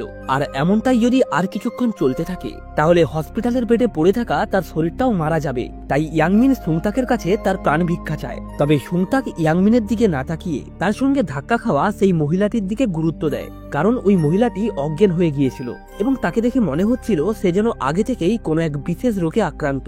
এদিকে ইয়াংমিনের আত্মা যখন পুরোপুরি উধাও হয়েই যাচ্ছিল ঠিক তখনই সুংতাক তাকে নিজের শরীরে প্রবেশ করার জন্য আহ্বান জানায়। এরপর ইয়াংমিন কোনো রকমে সুংতাকের হাত ধরে তার শরীরে প্রবেশ করে এবং একটুর জন্য প্রাণে বেঁচে যায়। সে সুংতাকের শরীরে প্রবেশ করা মাত্রই একটা কাঁচিকে অ্যালকোহল দিয়ে ভালো করে ধুয়ে নেয় এবং রাস্তার মাঝখানেই ওই মহিলার গলায় থাকা একটা টিউমারের প্রাথমিক ট্রিটমেন্ট করে তাকে কোনো রকমে বাঁচিয়ে নেয়। এরপর ওই মহিলাকে হসপিটালে নিয়ে আসা হয়। এদিকে তেইহুন যখন জানতে পারে সুনতাক নিজেই এই ক্রিটিক্যাল সিচুয়েশনটি হ্যান্ডেল করেছে, তখন সে পুরোপুরি হতবাক হয়ে যায়। আসলে ইয়াংমিনের কোমায় যাওয়ার পর থেকে হসপিটালে তেমন কোনো ভালো সার্জন না থাকায় অনেক রোগীর চিকিৎসা পেন্ডিং রয়েছে। তাদের মধ্যেই একটা ছোট্ট বাচ্চাও ছিল, যার অবস্থা এতটাই খারাপ ছিল যে কোনোভাবেই কোনো ডাক্তারই তার অপারেশন করতে রাজি হয় না। এমনকি অতীতে ইয়াংমিন নিজেও ওই বাচ্চাটার অপারেশন করতে রাজি হয়নি। তবে এখন ওই বাচ্চা মেয়েটার অবস্থা দেখে তার অতীতের কৃতকর্মের জন্য অনেক খারাপ লাগে। তাই এরপর থেকেই সে আগের থেকেও অনেক বেশি মাত্রায় সুনতাকের শরীরে প্রবেশ করতে শুরু করে, যাতে সে তার অতীতে ফেলে আসা সমস্ত ক্রিটিক্যাল সার্জারিগুলো সম্পন্ন করতে পারে। এভাবেই দিনের পর দিন সে এমন অসংখ্য রোগী চিকিৎসা করে তাদের প্রাণ বাঁচায়, যার ফলে যে সমস্ত আত্মারা এতদিন ধরে তাকে ঘৃণা করত তারাও এখন তাকে সম্মান করতে শুরু করে। এরপর ইয়াংমিন যখন তার নিজের কেবিনে ফেরে তখন সেখানে সে তার বডিটাকে দেখতে পায় না। আসলে সুজান তার বডিটাকে আগে থেকেই একটা ভিআইপি রুমে শিফট করে নিয়েছিল, কারণ এখন থেকে ইয়াংমিনের দেখাশোনার জন্য সে তার সঙ্গেই থাকবে। এই সময় ডাইরেক্টর হান এসে সুজানের সঙ্গে কথা বলতে থাকে, আর এখানেই আমরা জানতে পারি আসলে ডাইরেক্টর হান অনেক আগে থেকেই সুজানকে পছন্দ করে, তবে সুজান তাকে কোনোভাবেই পাত্তা দেয়নি। ডাইরেক্টর হান যখন সুজানকে তার মনের কথাগুলি বলতেছিল তখন ইয়াংমিনের আত্মাও সেখানে দাঁড়িয়ে এই সবকিছুই শুনছিল। ডাইরেক্টরের মুখে এমন সব কথা শুনে তার অনেক রাগ হলেও সে কিছুই করতে পারে না। তো যাই হোক, পরের দিন সকালবেলায় সুজান খবরের পেপারে লক্ষ্য করে সেখানে ছাপা রয়েছে তার বাবার জ্ঞান ফিরে এসেছে। আসলে এই খবরটি তার ভাই জিমকিওক ইচ্ছে করেই ছাপিয়েছে। বাবার জ্ঞান ফিরে আসার কথা শুনে সুজান তার বাবার সঙ্গে দেখা করতে যায়, তবে কেবিনের বাইরে থাকা তার ভাইয়ের সিকিউরিটি গার্ড কোনোভাবেই তাকে ভেতরে যেতে দেয় না। এটা দেখে ইয়াংমিন নিজেই ওই কেবিনের ভেতরে প্রবেশ করে এবং দেখতে পায় চেয়ারম্যান তখনও কোমাতেই রয়েছে। আসলে এই সবকিছুই চেয়ারম্যানের ছেলে জিনসিওকের চাল ছিল। সে তার বাবার জ্ঞান ফিরে আসার মিথ্যে খবর প্রচার করার জন্য স্টক মার্কেটে তাদের কোম্পানির শেয়ার অনেক বেড়ে যায়, আর এভাবেই বাড়তে বাড়তে ওই শেয়ারের মূল্য যখন আকাশছোঁয়া হবে তখন সে ওই স্টকগুলিকে চড়া দামে বিক্রি করে দেবে, আর তারপর ইচ্ছে করেই তার বাবাকে মেরে ফেলবে, যার ফলে স্টক মার্কেটে এক বিশাল বড় ধস নামবে। তখন সে পুনরায় চড়া দামে বিক্রি করা ওই স্টকগুলোকে স্বল্প পরিমাণ অর্থ দিয়ে কিনে নেবে। এরপর দেখা যায় ইয়াংমিন তেইহুনের পিছু করতে শুরু করে এবং সে জানতে পারে আসলে তেইহুন ওই হসপিটালের ডাইরেক্টর এবং চেয়ারম্যানের ছেলের সঙ্গী ছিল, আর তাকেই দায়িত্ব দেওয়া হয়েছিল চেয়ারম্যানের শরীরে বিষ ইনজেক্ট করার জন্য। এই সব কিছু জানার পর ইয়াংমিন মনের দিক থেকে বেশ ভেঙে পড়ে, কারণ সে তেইহুনকে অনেক ভরসা করত। এরপর সে রেগে গিয়ে তেইহুনকে মারানোর চেষ্টা করে, তবে এতে কোনো লাভ হয় না। তেইহুনকে সে উচিত শিক্ষা দিয়েই ছাড়বে। তাই সে রাতের বেলায় সুনতাকের শরীরে প্রবেশ করে তেইহুনের রুমে আসে এবং তাকে সাবধান করে বলে সে যদি দ্বিতীয়বার এমন কোনো কুকর্ম করে তাহলে সে তাকে প্রাণে মেরে ফেলবে। সুনতাকের মুখে এই সমস্ত কথা শুনে তেইহুন বেশ ঘাবড়ে যায়। তাই সে দৌড়ে এসে সুনতাকের কলার ধরে তাকে জিজ্ঞাসা করে এসব ঘটনা তুমি কিভাবে জানলে? তবে ততক্ষণে যেহেতু ইয়াংমিন সুনতাকের শরীর থেকে বেরিয়ে গিয়েছিল তাই সুনতাক বুঝতেই পারে না যে তেইহুন তাকে কি বলতে চাইছে, কিন্তু সে এটা ভালোভাবে বুঝতে পারে যে এতক্ষণ ধরে তার শরীরে ইয়াংমিন ভর করেছিল। তাই সে দ্রুত কন্ট্রোল রুমে গিয়ে সমস্ত সিসিটিভি ফুটেজ ডিলিট করে দেয়, যাতে কেউ এটা জানতে না পারে যে ইয়াংমিনের আত্মা মাঝে মধ্যেই তার শরীরে ভর করে। এর ঠিক কিছুক্ষণ পরেই তেইহুন আসে সিসিটিভি ফুটেজ চেক করার জন্য, তবে সেখানে সে কিছুই দেখতে পায় না। এদিকে সুজেন যখন ইয়াংমিনের রিপোর্ট চেক করছিল তখন সে বুঝতে পারে ইয়াংমিনের মানসিক অবস্থা ধীরে ধীরে খারাপ হয়ে আসছে, আর এভাবেই চলতে থাকলে তাকে বাঁচানো প্রায় অসম্ভব। ইয়াংমিন যখন এইসব দেখে তখন তার মনে পড়ে আঙ্কেল ডেন্ট তাকে বলেছিল সে যত বেশি পরিমাণ অন্যের শরীরে তার আত্মাকে প্রবেশ করাবে কোমাতে পড়ে থাকা তার শরীরের অবস্থা ততই খারাপ হতে থাকবে, আর তার শরীর যদি একবার মারা যায় তাহলে তাকে সারা জীবন এমন ভাবেই আত্মা হয়ে ঘুরে বেড়াতে হবে। ইয়াংমিন লক্ষ্য করে সুজান ওই রিপোর্টটা পড়ার পর অঝরে কাঁদতে শুরু করেছে। এমনকি সে এটাও বলে তুমি যদি সুস্থ হয়ে যাও তাহলে আমি সারা জীবন তোমার সঙ্গেই থাকবো। আর এটা শোনা মাত্রই ইয়াংমিন দ্রুত সুংতাকের শরীর থেকে বেরিয়ে যায় এবং শপথ নেয় সে আর কখনোই অন্য কোনো শরীরে প্রবেশ করবে না। ঠিক এই সময় দেখা যায় পেছন থেকে একটা প্রেতাত্মা অদ্ভুতভাবেই ইয়াংমিনের ওপর নজর রাখছিল। আসলে আত্মাটা ছিল ওই ডেলিভারি ম্যানের, যে হসপিটালের ডাইরেক্টরের সঙ্গে হাত মিলিয়ে ইচ্ছে করেই ইয়াংমিনের অ্যাক্সিডেন্টটা করিয়েছিল। ওই দিন হসপিটালে আবারও একটা রোগী আসে যার অবস্থা খুবই ক্রিটিক্যাল ছিল। রোগীটিকে দেখা মাত্রই ইয়াংমিন বুঝতে পারে তার হার্ট অ্যাটাক জনিত সমস্যা রয়েছে। তবে এই জিনিসটাই যখন তেইহুন জানতে পারে তখন সে বেশ ঘাবড়ে যায় এবং কোনো মতেই সার্জারিটা করতে রাজি হয় না। উল্টে সে সুংতাককে এই অপারেশনটা করতে বলে। যার কারণে সুনতাকও বেশ চিন্তায় পড়ে যায়, কারণ সে সার্জারির কিছুই জানতো না। আর এতদিন ধরে সে যা কিছু করেছে সবকিছুই ইয়াংমিনের সাহায্যেই করেছে। তবে সে যখন ওই রুগী স্ত্রী এবং সন্তানকে আত্মনাদ করতে দেখে, তখন সে কিছুটা বাধ্য হয়েই ওই অপারেশনটা করতে রাজি হয় এবং দ্রুত তার সহকর্মীদের রুগীকে অপারেশন রুমে নিয়ে আসতে বলে। অপারেশনের আগে সুনতাক ইয়াংমিনকে তার শরীরে প্রবেশ করার জন্য অনুরোধ করে। তবে ইয়াংমিন যেহেতু তার গার্লফ্রেন্ড সুজেনকে কারো শরীরে প্রবেশ না করার শপথ করেছিল, তাই সে সুনতাকের এই প্রস্তাবে রাজি হয় না। শেষমেশ সুনতাক বাধ্য হয়ে নিজেই সার্জারিটা করতে রাজি হয়। সে সার্জারি রুমে প্রবেশ করলে হসপিটালের ডাইরেক্টর সহ আরো অনেকেই এই সার্জারিটা দেখতে আসে, কিন্তু তারা সুনতাককে দেখে কিছুটা বিরক্তি বোধ করে, কারণ তারা সুনতাকের নামে যা কিছুই শুনেছিল বর্তমানে তার সবকিছুই উল্টো চলছে। অর্থাৎ সার্জারি তো অনেক দূরের কথা, সুনতাক ঠিক করে সার্জিক্যাল ব্লেডটাকেও ধরতে পারছিল না। তখন সুনতাক সেখানে দাঁড়িয়ে থাকা ইয়াংমিনের আত্মার দিকে তাকায় এবং পুনরায় তাকে তার শরীরে প্রবেশের জন্য অনুরোধ করে। আর এই দৃশ্যটা দেখে ইয়াংমিন পুরো অবাক হয়ে যায়, কারণ সে এতদিন মনে করত সুনতাক তাকে দেখতে পায় না, সে শুধুমাত্র তাকে অনুভব করতে পারে। কিন্তু এখন যখন সে জানতে পারে যে সুনতাক এতদিন তাকে দেখেও না দেখার নাটক করেছে, তখন সে অনেক কষ্ট পায়। আসলে সুনতাক ছোট থেকেই এমন সমস্ত অদৃশ্য আত্মাকে দেখতে পেত। ছোটবেলায় হসপিটালে সে এক মহিলার আত্মাকে দেখে যে কোনোভাবেই তার বাচ্চার জুতোটাকে তুলতে পারছিল না। তখন সুনতাক নিজে গিয়ে ওই মহিলাকে জুতোটা তুলতে সাহায্য করে। যাই হোক, শিন এখান থেকে বর্তমানে ফিরে আসে। দেখা যায় ইয়াংমিন এইসব ব্যাপার নিয়ে তেমন কিছু না ভেবে সোজা সুনতাকের শরীরে প্রবেশ করে, যার কারণে কিছুক্ষণের জন্য সুনতাকের আচার আচরণে বেশ কিছু পরিবর্তন দেখা যায়। আর এই ব্যাপারটা সেখানে দাঁড়িয়ে থাকা সবার বেশ কিছুটা অদ্ভুত মনে হয়। এরপর ইয়াংমিনের আত্মা তার সেই চেনা স্টাইলে অপারেশনটা শুরু করে। তার সার্জিক্যাল ব্লেড ধরার পদ্ধতি ও সার্জারির সেই অসাধারণ দক্ষতা মুখের ভাষায় প্রকাশ করা প্রায় অসম্ভব। দেখতে দেখতেই কিছুক্ষণের মধ্যেই সার্জারিটা সফল হয়। এরপর একটা ফাঁকা জায়গাতে এসে ইয়াংমিন ও সুনতাক একে অপরের সঙ্গে কথা বলতে থাকে। সুনতাক ইয়াংমিনকে বলে সে শুধুমাত্র তাকেই নয়, তার মতোই সমস্ত অদৃশ্য আত্মাদের দেখতে পায়। এরপর ইয়াংমিন সুজেনকে করা শপথের কথাটা সুনতাককে জানায় এবং ঠিক করে এখন থেকে তারা এই শরীরে প্রবেশের খেলাটা বন্ধ করে দেবে। অন্যদিকে দেখা যায় সুনতাকের এমন অপারেশন স্কিল দেখে তার বাকি সহকর্মীরাও বেশ অবাক হয় এবং ভাবতে থাকে সুনতাকও তাদের মতোই একজন সদ্য জয়েন হওয়া ডাক্তার হওয়া সত্ত্বেও সে কিভাবে এমন নিখুঁত সার্জারি করতে পারে। এদিকে দেখা যায় হসপিটালের ডাইরেক্টর সুনতাকের করা ওই অপারেশনের ভিডিওটা সোশ্যাল মিডিয়াতে আপলোড করে দেয়, যা দেখে বেশ কিছু নিউজ রিপোর্টার পরের দিন হসপিটালে আসে সুনতাকের ইন্টারভিউ নেওয়ার জন্য। আসলে ওই ডাইরেক্টর এত অল্প সময়ে তার ভাই সুনতাকের পপুলারিটি দেখে অনেক জেলাস ফিল করছিল। সে ওই ভিডিওটা এটা ভেবেই আপলোড করেছে যে ভবিষ্যতে সুনতাক যদি কখনো অপারেশন করতে গিয়ে অসফল হয়, তখন দ্রুত চারিদিকে তার বদনাম ছড়িয়ে পড়বে। যখন থেকে ইয়াংমিন সুনতাকের শরীরে প্রবেশ করা বন্ধ করে দিয়েছে, তখন থেকেই সুনতাক এক অদ্ভুত রকমের জীবনযাপন শুরু করেছে। সে এরপর থেকে আর কোনো রকমের সার্জারি করতে রাজি হয় না। এমনকি সার্জারির পরে সামান্য ড্রেনেজ টিউব চেঞ্জ করতে গেলেও তার হাত কাঁপতে থাকে। ইয়াংমিন তার এমন অবস্থা দেখেও কোনোভাবেই তাকে সাহায্য করতে রাজি হয় না। এটা দেখে সুনতাকের অনেক রাগ হয়, তাই সে ইয়াংমিনের কেবিনে গিয়ে তার সবথেকে পছন্দের জ্যাকেটটা জানালা দিয়ে বাইরে ফেলে দেয়। ইয়াংমিন তাকে সেটা করতে নিষেধ করলেও সে তার কোনো কথাই শোনে না। ঠিক এই সময় ডেলিভারি ম্যানের সেই অশুভ আত্মাকে দেখা যায়। সে আগের থেকে আরো অনেক বেশি শক্তিশালী হয়ে গেছে এবং সে পেছন থেকে ইয়াংমিনের ওপরে নজর রাখছিল। অন্যদিকে দেখা যায় সুজান প্রতিদিন তার বাবার জন্য খাবার নিয়ে যেত, তবে অদ্ভুতভাবেই সে সেই খাবারগুলি নিয়ে যেত যেগুলিতে তার বাবার অ্যালার্জি রয়েছে। সে তার ভাইয়ের রাখা সিকিউরিটি গার্ডকে ওই খাবারটা তার বাবার কাছে পৌঁছে দিতে বলতো এবং কিছুক্ষণ পর তাকে জিজ্ঞাসা করত তার বাবা খাবারটা খেয়েছে কিনা। ওই সিকিউরিটি গার্ডও তাকে মিথ্যে আশ্বাস দিয়ে বলতো হ্যাঁ, খাবারটা খেয়েছেন। তবে এটা শুনে সুজন ভালোভাবেই বুঝতে পারত যে তার বাবা কখনোই কোমা থেকে বাইরেই আসেনি, কারণ তার বাবা যদি সুস্থ থাকতো তাহলে সে কখনোই ওই খাবারটা খেত না।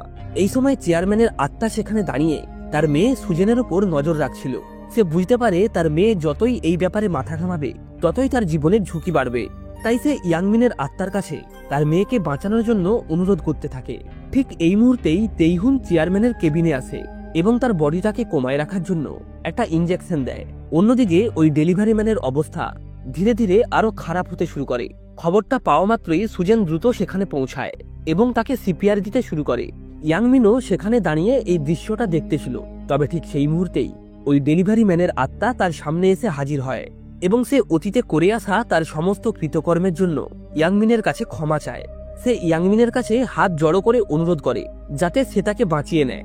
অন্যদিকে দেখা যায় সুমতাকের কাছে একটা ছোট্ট বাচ্চা মেয়ে তার সার্জারির জন্য অনুরোধ করে।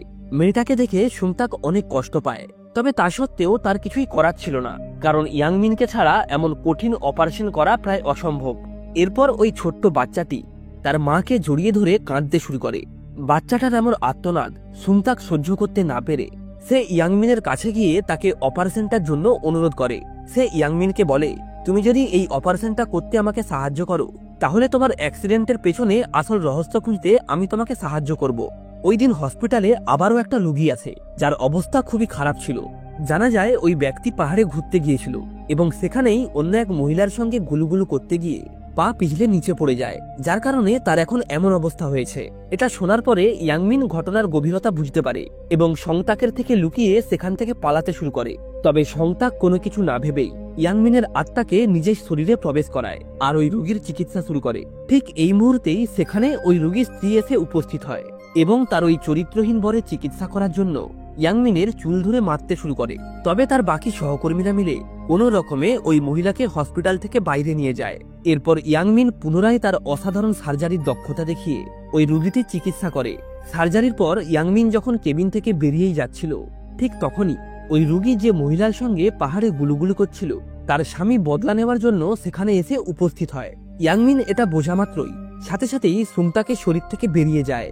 তারপর আর কি, এমন একটা চরিত্রহীন ব্যক্তির সার্জারি করার জন্য ওই মহিলার স্বামী সুমতাকের মুখে একটা ঘুষি মেরে তার মুখের আকৃতি বদলে দেয়। এদিকে দেখা যায় হসপিটালে ঘটতে থাকা এই সমস্ত দৃশ্যগুলির ওপর ডাইরেক্টর সিসিটিভি রুমে বসে নজর রাখছিল। অন্যদিকে হসপিটালের রিসেপশনে একটা বাচ্চা মেয়ে তার ভাইয়ের চিকিৎসার বিল কমানোর জন্য কাঁদতে শুরু করে। সে বলে, চিকিৎসার পর্যাপ্ত টাকা জোগাড় করার জন্য আমি অনেক পরিশ্রম করেছি, তবে তা সত্ত্বেও সেটা জোগাড় করতে পারিনি। আপনারা অনুরোধ করে আমার ভাইকে বাঁচিয়ে নিন। আসলে এই মেয়েটি হলো সেই ডেলিভারি ম্যানের বোন। বোনের এমন আর্তনাদ দেখে ওই ডেলিভারি ম্যান ইয়াংমিনের কাছে তাকে বাঁচানোর জন্য অনুরোধ করে। সে বলে, আমি একবার সুস্থ হলে কোর্টে গিয়ে সমস্ত সত্যি কথা বলে দেব, এমনকি তোমাকে নির্দোষ প্রমাণ করার জন্য যা যা করা দরকার সবই করব। এখান থেকে সিন ডাইরেক্টরের কাছে শিফট হলে দেখা যায় সে সুজনকে তার মনের কথা বলার জন্য ডেকে পাঠিয়েছে। আসলে অনেক বছর আগে থেকেই ডাইরেক্টর তাকে পছন্দ করত। তবে একদিন দুপুরবেলায় সে যখন হসপিটালের সামনে দিয়ে যাচ্ছিল তখন সে ইয়াংমিন এবং সুজনকে ঘনিষ্ঠ অবস্থায় দেখে অনেক জেলাস ফিল করে। তবে সে মনে করে বর্তমানে যেহেতু ইয়াংমিন কোমাতে রয়েছে তাই সে হয়তো খুব সহজেই সুজনকে নিজের করে নিতে পারবে, কিন্তু এটা তার সম্পূর্ণ ভুল ধারণা ছিল। তো যাই হোক, অন্যদিকে দেখা যায় সুমতাক তেহুনকে ফেক কল করে চেয়ারম্যানের কেবিনের সামনে থেকে সরিয়ে আনে যাতে সে নিজে চেয়ারম্যানের কেবিনে গিয়ে তার শরীরে সঠিক মেডিসিন ইনজেক্ট করতে পারে। এরপর সুমতাক চেয়ারম্যানের কেবিনের কাছে এসে কিছুটা অদ্ভুত আচার আচরণ করলে ওই সিকিউরিটি গার্ডরা তাকে চেক করার জন্য এগিয়ে আসে। সুজন তার বাবাকে দেখার জন্য কেবিনের ভেতরে চলে যায়। ভেতরে এসে সে তার বাবার শরীরটাকে অচেতন অবস্থায় পড়ে থাকতে দেখে, যা দেখে সে অনেক কষ্ট পায়। এর কিছুক্ষণ পরেই সুজন কেবিন থেকে বাইরে বেরিয়ে আসে। সিকিউরিটি গার্ডরাও তাকে দেখে বেশ চমকে যায়। তখন সুজন তাদেরকে বলে, এই ব্যাপারটা যদি তার ভাই জানতে পারে তাহলে তাদের চাকরি চলে যাবে, সুতরাং মুখ বন্ধ রাখাটাই তাদের কাছে সবথেকে ভালো অপশন। অন্যদিকে সুমতাক যে ছোট বাচ্চাটার অপারেশনের জন্য ইয়াংমিনের কাছে অনুরোধ করেছিল, আজ তার অপারেশনের দিন, তাই সুমতাক বাচ্চাটিকে নিয়ে অপারেশন কেবিনে আসে। ইয়াংমিনও তাদের সঙ্গেই ছিল। তবে হঠাৎ করেই সে তার শরীর থেকে 100 মিটার দূরত্বের গণ্ডিতে আটকে যায়। জানা যায় এই সময় ইয়াংমিনের শরীরটাকে স্ক্যান করার জন্য অন্য একটা রুমে নিয়ে যাওয়া হচ্ছিল, যার কারণে ওই বাচ্চা মেয়ের অপারেশন রুমটা 100 মিটারের গণ্ডির বাইরে চলে যায়। ফলে অপারেশনের সম্পূর্ণ দায়িত্ব এসে পড়ে সুমতাকের ওপর। দেখা যায় অপারেশন শুরু হবার পরেও ইয়াংমিন সময় মতন কেবিনে না আসায় সুমতাক বেশ চিন্তিত হয়ে পড়ে, কারণ অপারেশনের সময় হয়ে গেছে। তা সত্ত্বেও ইয়াংমিন তার শরীরে প্রবেশ করেনি। সুমতাক তাড়াহুড়ো করতে গিয়ে তার হাত থেকে সার্জারি ব্লেডটা নিচে পড়ে যায়। এরপর সে ওই ব্লেডটা তুলতে গেলে তার হাত কেবিনের মেঝেতে স্পর্শ হয়, যার কারণে তাকে অপারেশন রুম থেকে বেরিয়ে পুনরায় স্যানিটাইজ হতে হয়। তবে এইসবের মধ্যেই হঠাৎ করেই রোগীর শারীরিক অবস্থা আরো খারাপ হতে শুরু করে। ইয়াংমিন এটা দেখা মাত্রই দ্রুত আঙ্কেল ডেন্টের আত্মাকে খুঁজতে শুরু করে। বেশ কিছুক্ষণ খোঁজার পর অবশেষে আঙ্কেল ডেন্টের আত্মাকে সে হসপিটালের ওই সাফাই কর্মী মেয়েটার মধ্যে দেখতে পায়। ইয়াংমিন আঙ্কেল ডেন্টকে পুরো ব্যাপারটা বুঝিয়ে বলে, যা শুনে আঙ্কেল ডেন্টও তাকে সাহায্য করতে রাজি হয়। সে কোনো মতে ইয়াংমিনের বডিটাকে পুনরায় তার কেবিনে নিয়ে আসে, যার ফলে ইয়াংমিনও সহজেই সেই অপারেশন রুমে প্রবেশ করতে পারে। ভেতরে ঢুকে সে লক্ষ্য করে সুংতাক তার উদ্ভট কাজকর্মের কারণে বাকি সার্জেন্টের কাছে অনেক বকা খাচ্ছিল। তবে ঠিক সেই মুহূর্তেই ইয়াংমিনের আত্মা সুংতাকের শরীরে প্রবেশ করে এবং তারপর তার সেই চেনা স্টাইলে হাত দুটোকে ঘুরিয়ে পুনরায় অপারেশনটা শুরু করে। এই সময় পাশে দাঁড়িয়ে থাকা তেইহুন সুংতাকের এমন অদ্ভুত পরিবর্তন দেখে বেশ অবাক হয়। ইয়াংমিনের আত্মা তেইহুনকে সরে দাঁড়াতে বলে, কারণ আর্টিফিশিয়াল হার্ট সার্জারি কোনো স্বাভাবিক ব্যাপার নয়। একটা সামান্য ভুলেও রোগীর প্রাণ চলে যেতে পারে। তবে এই আর্টিফিশিয়াল হার্ট সার্জারিতে ইয়াংমিনের অনেক অভিজ্ঞতা রয়েছে, কারণ সে আগেও এমন অসংখ্য অসম্ভব সার্জারিকে দক্ষতার সঙ্গে সম্ভব করে দেখিয়েছে। যাই হোক, অপারেশন সম্পন্ন হওয়ার পর ইয়াংমিন এবং সুংতাক দুজনেই হসপিটালের ছাদে পাশাপাশি শুয়ে এমনভাবেই হাসতে শুরু করে যেন তারা বড় কোনো লটারি জিতে গেছে। অন্যদিকে ইয়াংমিনের গার্লফ্রেন্ড সুজন এক বিদেশি ডাক্তারের করা রিপোর্ট থেকে জানতে পারে ইয়াংমিনের কাছে আর 1 মাসের থেকেও কম সময় রয়েছে। এটা জানার পরে সুজন কান্নায় ভেঙে পড়ে। এদিকে ইয়াংমিন সদ্য অপারেশন করা ওই বাচ্চাটার কাছে বসেই সারা রাত কাটিয়ে দেয় এবং তার জ্ঞান ফেরার অপেক্ষা করতে থাকে। যাই হোক, শেষমেশ বাচ্চাটার জ্ঞান ফিরলে ইয়াংমিন আনন্দে আত্মহারা হয়ে ওঠে। এরপর ইয়াংমিন ওই বাচ্চাটার সার্জারি সম্পর্কে একটা রিপোর্ট লেখে। তবে এটা যখন সুংতাক জানতে পারে তখন সে দ্রুত রুমে এসে ওই রিপোর্টটা ডিলিট করার চেষ্টা করে, কিন্তু দুর্ভাগ্যবশত তার ডিলিট করার অনেক আগেই তেইহুন ওই রিপোর্টের একটা কপি বের করে নিয়েছিল। তেইহুন লক্ষ্য করে সুংতাকের অপারেশনের রিপোর্ট ইয়াংমিনের রিপোর্টের সঙ্গে হুবহু মিলে যায়, যেটা দেখে তেইহুন বেশ ঘাবড়ে যায়। সে ভাবতে থাকে, তাহলে কি সত্যি ইয়াংমিনের আত্মা সুংতাকের শরীরে ভর করেছে? অন্যদিকে আবার সুংতাক ইয়াংমিনের আত্মাকে অনেক বকাঝোকা করে, কারণ সে এটা ভেবেই ভয় পাচ্ছিল এতদিন ধরে সে যে ব্যাপারটাকে গোপন করে এসেছে সেটা এখন সবাই জানতে পেরে যাবে। এইভাবেই সুংতাক যখন ইয়াংমিনের আত্মার সঙ্গে কথা বলছিল তখনই ওই হসপিটালের আসল মালিক অর্থাৎ সুংতাকের মা দূর থেকে লক্ষ্য করে তার ছেলে একা একাই কথা বলছে, যা দেখে সে বেশ ভয় পেয়ে যায়। সে মনে করে তার ছেলের হয়তো কোনো মানসিক সমস্যা হয়েছে। এরপর সুংতাক যখন ওই বাচ্চা মেয়েটার ড্রেনেজ টিউব ঠিক করতে আসে তখন তাকে দেখার জন্যই সদ্য জয়েন হওয়া বেশ কিছু ডাক্তার সেখানে আসে, কারণ তারা শুনেছিল সুংতাক একজন প্রতিভাশীল ডাক্তার। এরপর সুংতাক যখন ড্রেনেজ টিউবটা ঠিক করতেই যাবে তখন হঠাৎ করেই ওই বাচ্চা মেয়েটা চোখ খোলে এবং ইয়াংমিনকে জিজ্ঞাসা করে অপারেশনের সময় সে সুংতাকের শরীরে কেন প্রবেশ করেছিল। যেটা শুনে সুংতাক বেশ ঘাবড়ে যায় এবং ভুলবশত তার হাতে থাকা ড্রেনেজ টিউবটা খুলে যায়। ফলে তাকে দেখতে আসা সেই নতুন ডাক্তাররাও বেশ ডিসঅ্যাপয়েন্ট হয়। অন্যদিকে সুজেন যখন ওই ডেলিভারি ম্যানের কোমায় পড়ে থাকা বডিটার চেক আপ করছিল তখন সে লক্ষ্য করে তার শরীরে এমন কোনো ব্লকেজ নেই যেটার কারণে সে কোমায় যেতে পারে। তবে তা সত্ত্বেও তার কোমায় থাকার ব্যাপারটা সুজেনকে বেশ চিন্তিত করে। এই সময় ওই সাফাই কর্মীর রূপে আঙ্কেল ডেন্ট সেখানে এসে পৌঁছায়। সে কেবিনে পড়ে থাকা ডাস্টবিনের কভারটা লাগাতে পারছিল না, যার কারণে সে চিৎকার করে ওঠে এবং চেক করতে থাকে ওই কভারটার ভেতরে কোনো ডেন্ট আছে কিনা। সুজেন তার এই ইঙ্গিতটা বুঝতে পারে এবং ডেলিভারি ম্যানের মাথায় চেক করলে দেখতে পায় তার মাথায় এক্সটার্নাল একটা ব্লকেজ তৈরি করা হয়েছে, অর্থাৎ কেউ একজন তাকে ইচ্ছে করেই কোমাতে রেখেছে।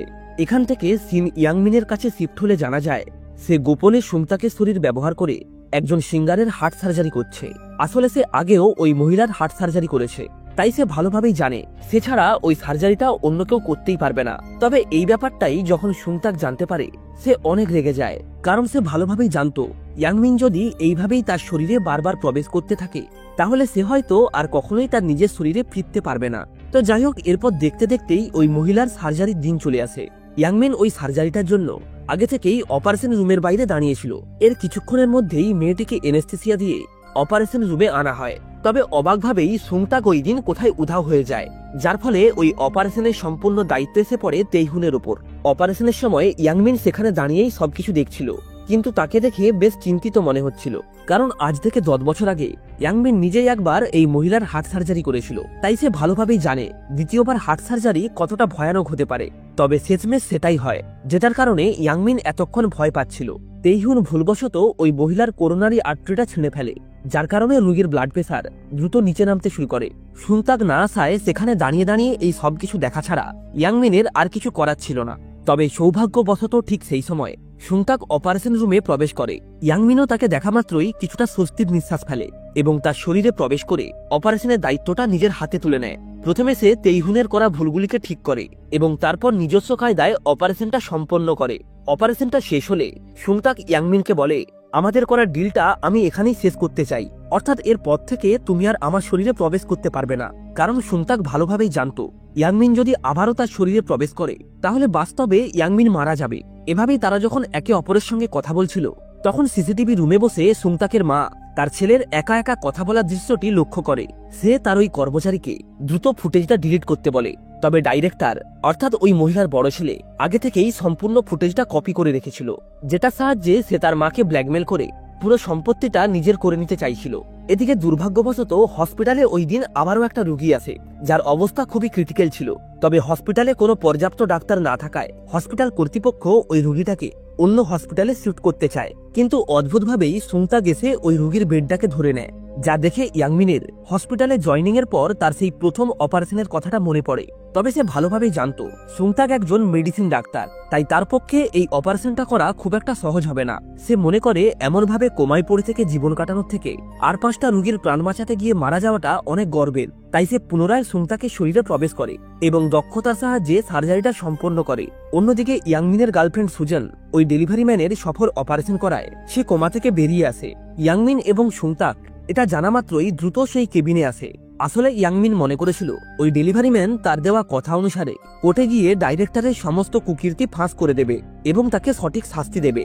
তবে দুর্ভাগ্যবশত ওই ডেলিভারি ম্যানের ইয়াংমিনকে দেওয়া কোনো কথাই মনে ছিল না। ইয়াংমিন যখন এটা জানতে পারে তখন সে রাগে পাগল হয়ে ওঠে। ঠিক এই মুহূর্তেই হসপিটালের ডাইরেক্টর ডেলিভারি ম্যানকে ফোন করে জানায় তার হসপিটালের সমস্ত বিল সে পে করে দিয়েছে। অর্থাৎ সে তাকে ঘুষ দিয়ে মুখ বন্ধ রাখানোর চেষ্টা করছিল। ইয়াংমিন যখন ওই ডেলিভারি ম্যানের উপর চেঁচামেচি করছিল তখন আঙ্কেল ডেন্টের আত্মা তাকে শান্ত করায় এবং বলে আত্মাদের নিয়ম অনুসারে একজন আত্মা যখন পুনরায় তার শরীরে প্রবেশ করে তখন আত্মা অবস্থায় থাকাকালীন সে যা যা করেছে সে সবকিছুই ভুলে যাবে। তাই ডেলিভারি ম্যানকে এখন তার কৃতকর্মের জন্য দোষ দেওয়া বৃথা। পরের দিন ওই ডেলিভারি ম্যান যখন হুইল চেয়ারে বসেছিল তখন সুনতাক তাকে মনে করায় হসপিটালের ডাইরেক্টরের কাছ থেকে ঘুষ নিয়ে সে ইয়াংমিনকে মারার চেষ্টা করেছিল। এটা শোনা মাত্রই ওই ডেলিভারি ম্যান বেশ ভয় পেয়ে যায়। অন্যদিকে সুজনের বাবার আত্মা তার স্বার্থপর ছেলেকে শাস্তি দেওয়ার জন্য ইয়াংমিনের কাছে সাহায্য চাইছিল। আর এর ঠিক পরের দিনই কিছু সাংবাদিক চেয়ারম্যানের ছেলের ইন্টারভিউ নেওয়ার জন্য হসপিটালে আসে। আসলে কেউ একজন গোপনে তার বাবার কোমায় পড়ে থাকা বডিটার ছবি অনলাইনে পোস্ট করে দিয়েছিল। ওই হসপিটালের ডাইরেক্টর এবং এই কুকীর্তির সঙ্গে জড়িয়ে থাকা বাকি লোকেরা এটা জানার পর বেশ ভয় পেয়ে যায়। পরের দিন সুজন হসপিটালের ডাইরেক্টর এবং তার ভাইয়ের নামে কেস করে তার বাবার উকিলকে ডেকে পাঠায়। উকিল কোর্ট থেকে দেওয়া আদেশ অনুসারে চেয়ারম্যানের ওপর ডু নট রেসিডেন্টের নিয়ম জারি করে, অর্থাৎ রোগীর হার্টবিট একবার বন্ধ হয়ে গেলে তাকে আর কোনোভাবেই আইসোলেট করে রাখা যাবে না। এদিকে হসপিটালের ডাইরেক্টর যখন বুঝতে পারে এই ঘটনাটিকে আর কোনোভাবেই লুকিয়ে রাখা যাবে না তখন সে এই পুরো ঘটনার দোষ তেইহুনের উপর চাপিয়ে দেয়। এদিকে সুজেন নিজে দাঁড়িয়ে থেকে তার বাবার হার্ট এবং অন্যান্য অর্গানগুলি চেক আপ করায়। আর এই সময় দেখা যায় সুজেনের বাবার আত্মা আঙ্কেল ডেন্টের আত্মার সঙ্গে খেলতে ব্যস্ত রয়েছে। তাকে দেখে মনে হচ্ছিল সে যেন তার জীবনের শেষ মুহূর্তটুকু এভাবেই আনন্দের সহিত কাটাতে চাইছিল। যাই হোক, রিপোর্ট দেখে সুজেন জানতে পারে তার বাবার হার্ট এবং অন্যান্য সমস্ত অর্গান কাজ করা বন্ধ করে দিয়েছে। সাথে সাথেই সুজেন কান্নায় ভেঙে পড়ে, কারণ কোর্ট থেকে দেওয়া আদেশ অনুসারে এবার ডু নট রেসিডেন্টের নিয়ম জারি করা হবে। সুজেন নিজের হাতেই তার বাবার অক্সিজেন মাস্কটা খুলে দেয়। আর এর সাথে সাথেই চেয়ারম্যানের আত্মাও ধীরে ধীরে বাতাসের সঙ্গে মিলিয়ে যায়। দেখা যায় চেয়ারম্যানের এমন আকস্মিক মৃত্যুতে ইয়াংমিনও বেশ চিন্তিত হয়ে পড়ে, কারণ সে ভালোভাবেই জানত যে তার কাছেও আর বেশি সময় নেই। তাই সে সিদ্ধান্ত নেয় সুনতাকের সাথে মিলে হসপিটালে এতদিন ধরে যে সমস্ত রোগীর সার্জারি পেন্ডিং রয়েছে সেগুলি সে সম্পন্ন করবে। এরপর তারা সমস্ত পুরানোকে স্টাডি করে এবং কোনো রকমের ব্রেক না নিয়ে কয়েকদিন টানা কাজ করতে থাকে, যার কারণে সুনতাক বেশ দুর্বল হয়ে পড়ে। তবে ইয়াংমিন যেহেতু একজন আত্মা ছিল তাই তার কাছে এই পরিশ্রমটা কোনো বড় ব্যাপার নয়।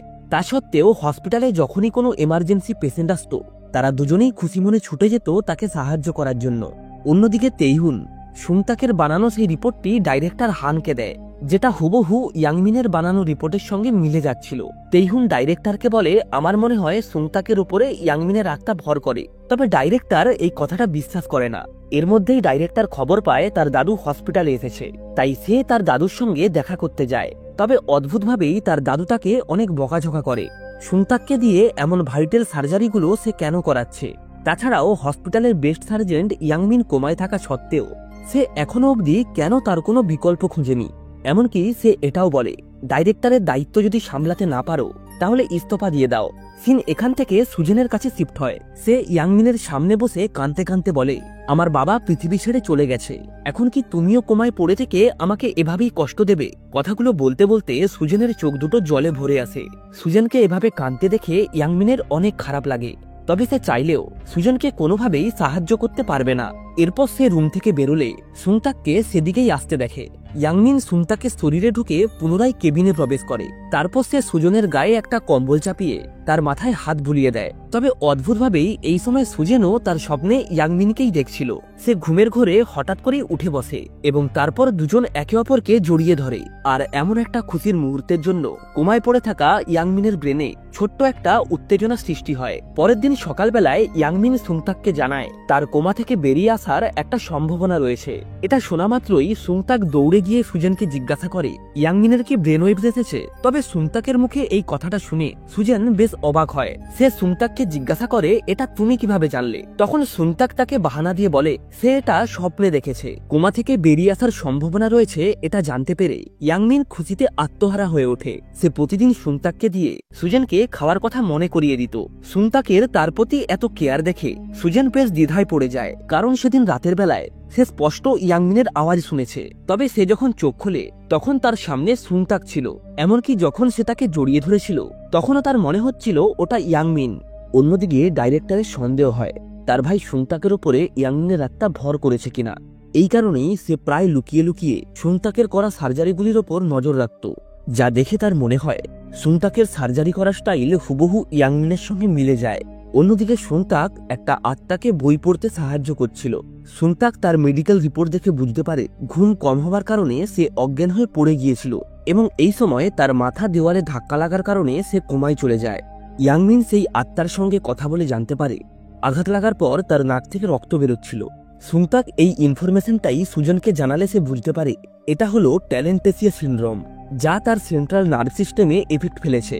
তবে সুজেন এটাই বুঝে উঠতে পারছিল না যে এই কথাগুলো সুংতাক জানলো কিভাবে। তো যাই হোক, সবশেষে তারা বুঝতে পারে পেশেন্টকে বাঁচানোর একমাত্র উপায় হলো ব্রেন সার্জারি করা। তবে এটাতে অনেক রিস্ক থাকায় কোনো সার্জেন্ট এই অপারেশনটা করতে রাজি হয় না। তবে সুজেনও স্পষ্ট ভাষায় তাদেরকে জানিয়ে দেয় এটা ছাড়া তাকে সুস্থ করার আর দ্বিতীয় কোনো উপায় নেই। সুজেনের বলা কথাগুলোর মধ্যে এক অদ্ভুত ধরনের কনফিডেন্স থাকায় হসপিটাল কর্তৃপক্ষ অপারেশনের পারমিশন দেয়। আর এই খবরটাই যখন সেই মেয়েটির আত্মা জানতে পারে তখন সে আনন্দে আত্মহারা হয়ে ওঠে। ইয়াংমিনও খুশি মনেই সুংতাকের শরীরে প্রবেশ করে সার্জারিটা করতে আসে। এদিকে ডাইরেক্টর সুংতাকের শরীরে যে ইয়াংমিনের আত্মা ভর করে সেটা সবার সামনে আনার জন্য একটা প্ল্যান তৈরি করে। সে তেইহুনকে তার অ্যাসিস্ট্যান্ট হিসাবে রাখে যাতে সে সুংতাকের ওপরে নজর রাখতে পারে। এরপর ইয়াংমিন প্রতিবারের মতোই তার হাতটাকে ওয়ার্ম আপ করে সার্জারিটা শুরু করে। তেইহুন বুঝতে পারে সুংতাকের সার্জারি করার স্টাইল হুবহু ইয়াংমিনের সঙ্গে মিলে যায়, যা দেখে ডাইরেক্টর হানও বেশ অবাক হয়।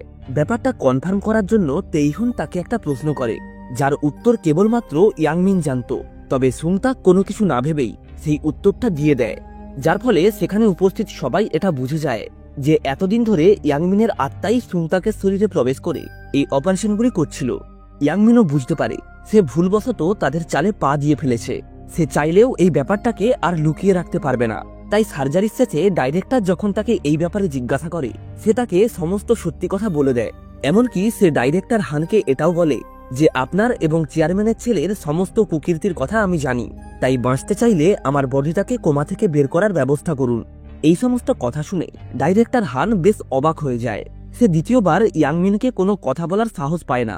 এরপর থেকেই ডাইরেক্টর কোথাও কিছু বলার আগে বেশ ঘাবড়ে থাকত, কারণ তার সবসময় মনে হয় ইয়াংমিন তার কথা শুনছে। অন্যদিকে সুংতাক ইয়াংমিনকে বলে ছোটবেলায় তার একটা অ্যাক্সিডেন্ট হয়েছিল যেটাতে সে একটুর জন্য মৃত্যুর মুখ থেকে বেঁচে ফিরে এসেছে, আর এরপর থেকেই তার মধ্যে আত্মাদের দেখতে পাওয়ার এই অদ্ভুত ক্ষমতাটি চলে এসেছে। প্রথম প্রথম তার কাছে এই ব্যাপারগুলো অনেক ভয়ানক মনে হতো, যে কারণে সে এমন নাটক করত যেন সে কাউকেই দেখতে পায় না। তবে সে যখন কোনো মৃত ব্যক্তির সার্জারি করতে যেত তখন তাদের আত্মা এসে তাকে ভয় দেখাতো, আর এই কারণেই সুংতাক সর্বদাই সার্জারি প্র্যাকটিস করতে ভয় পেত। তবে দুর্ভাগ্যবশত তাদের এই সমস্ত কথা ডাইরেক্টর হান পেছন থেকে শুনে নেয়। এরপর সে ইয়াংমিনের কেবিন ফাঁকা থাকার সুযোগ নিয়ে ভেতরে প্রবেশ করে।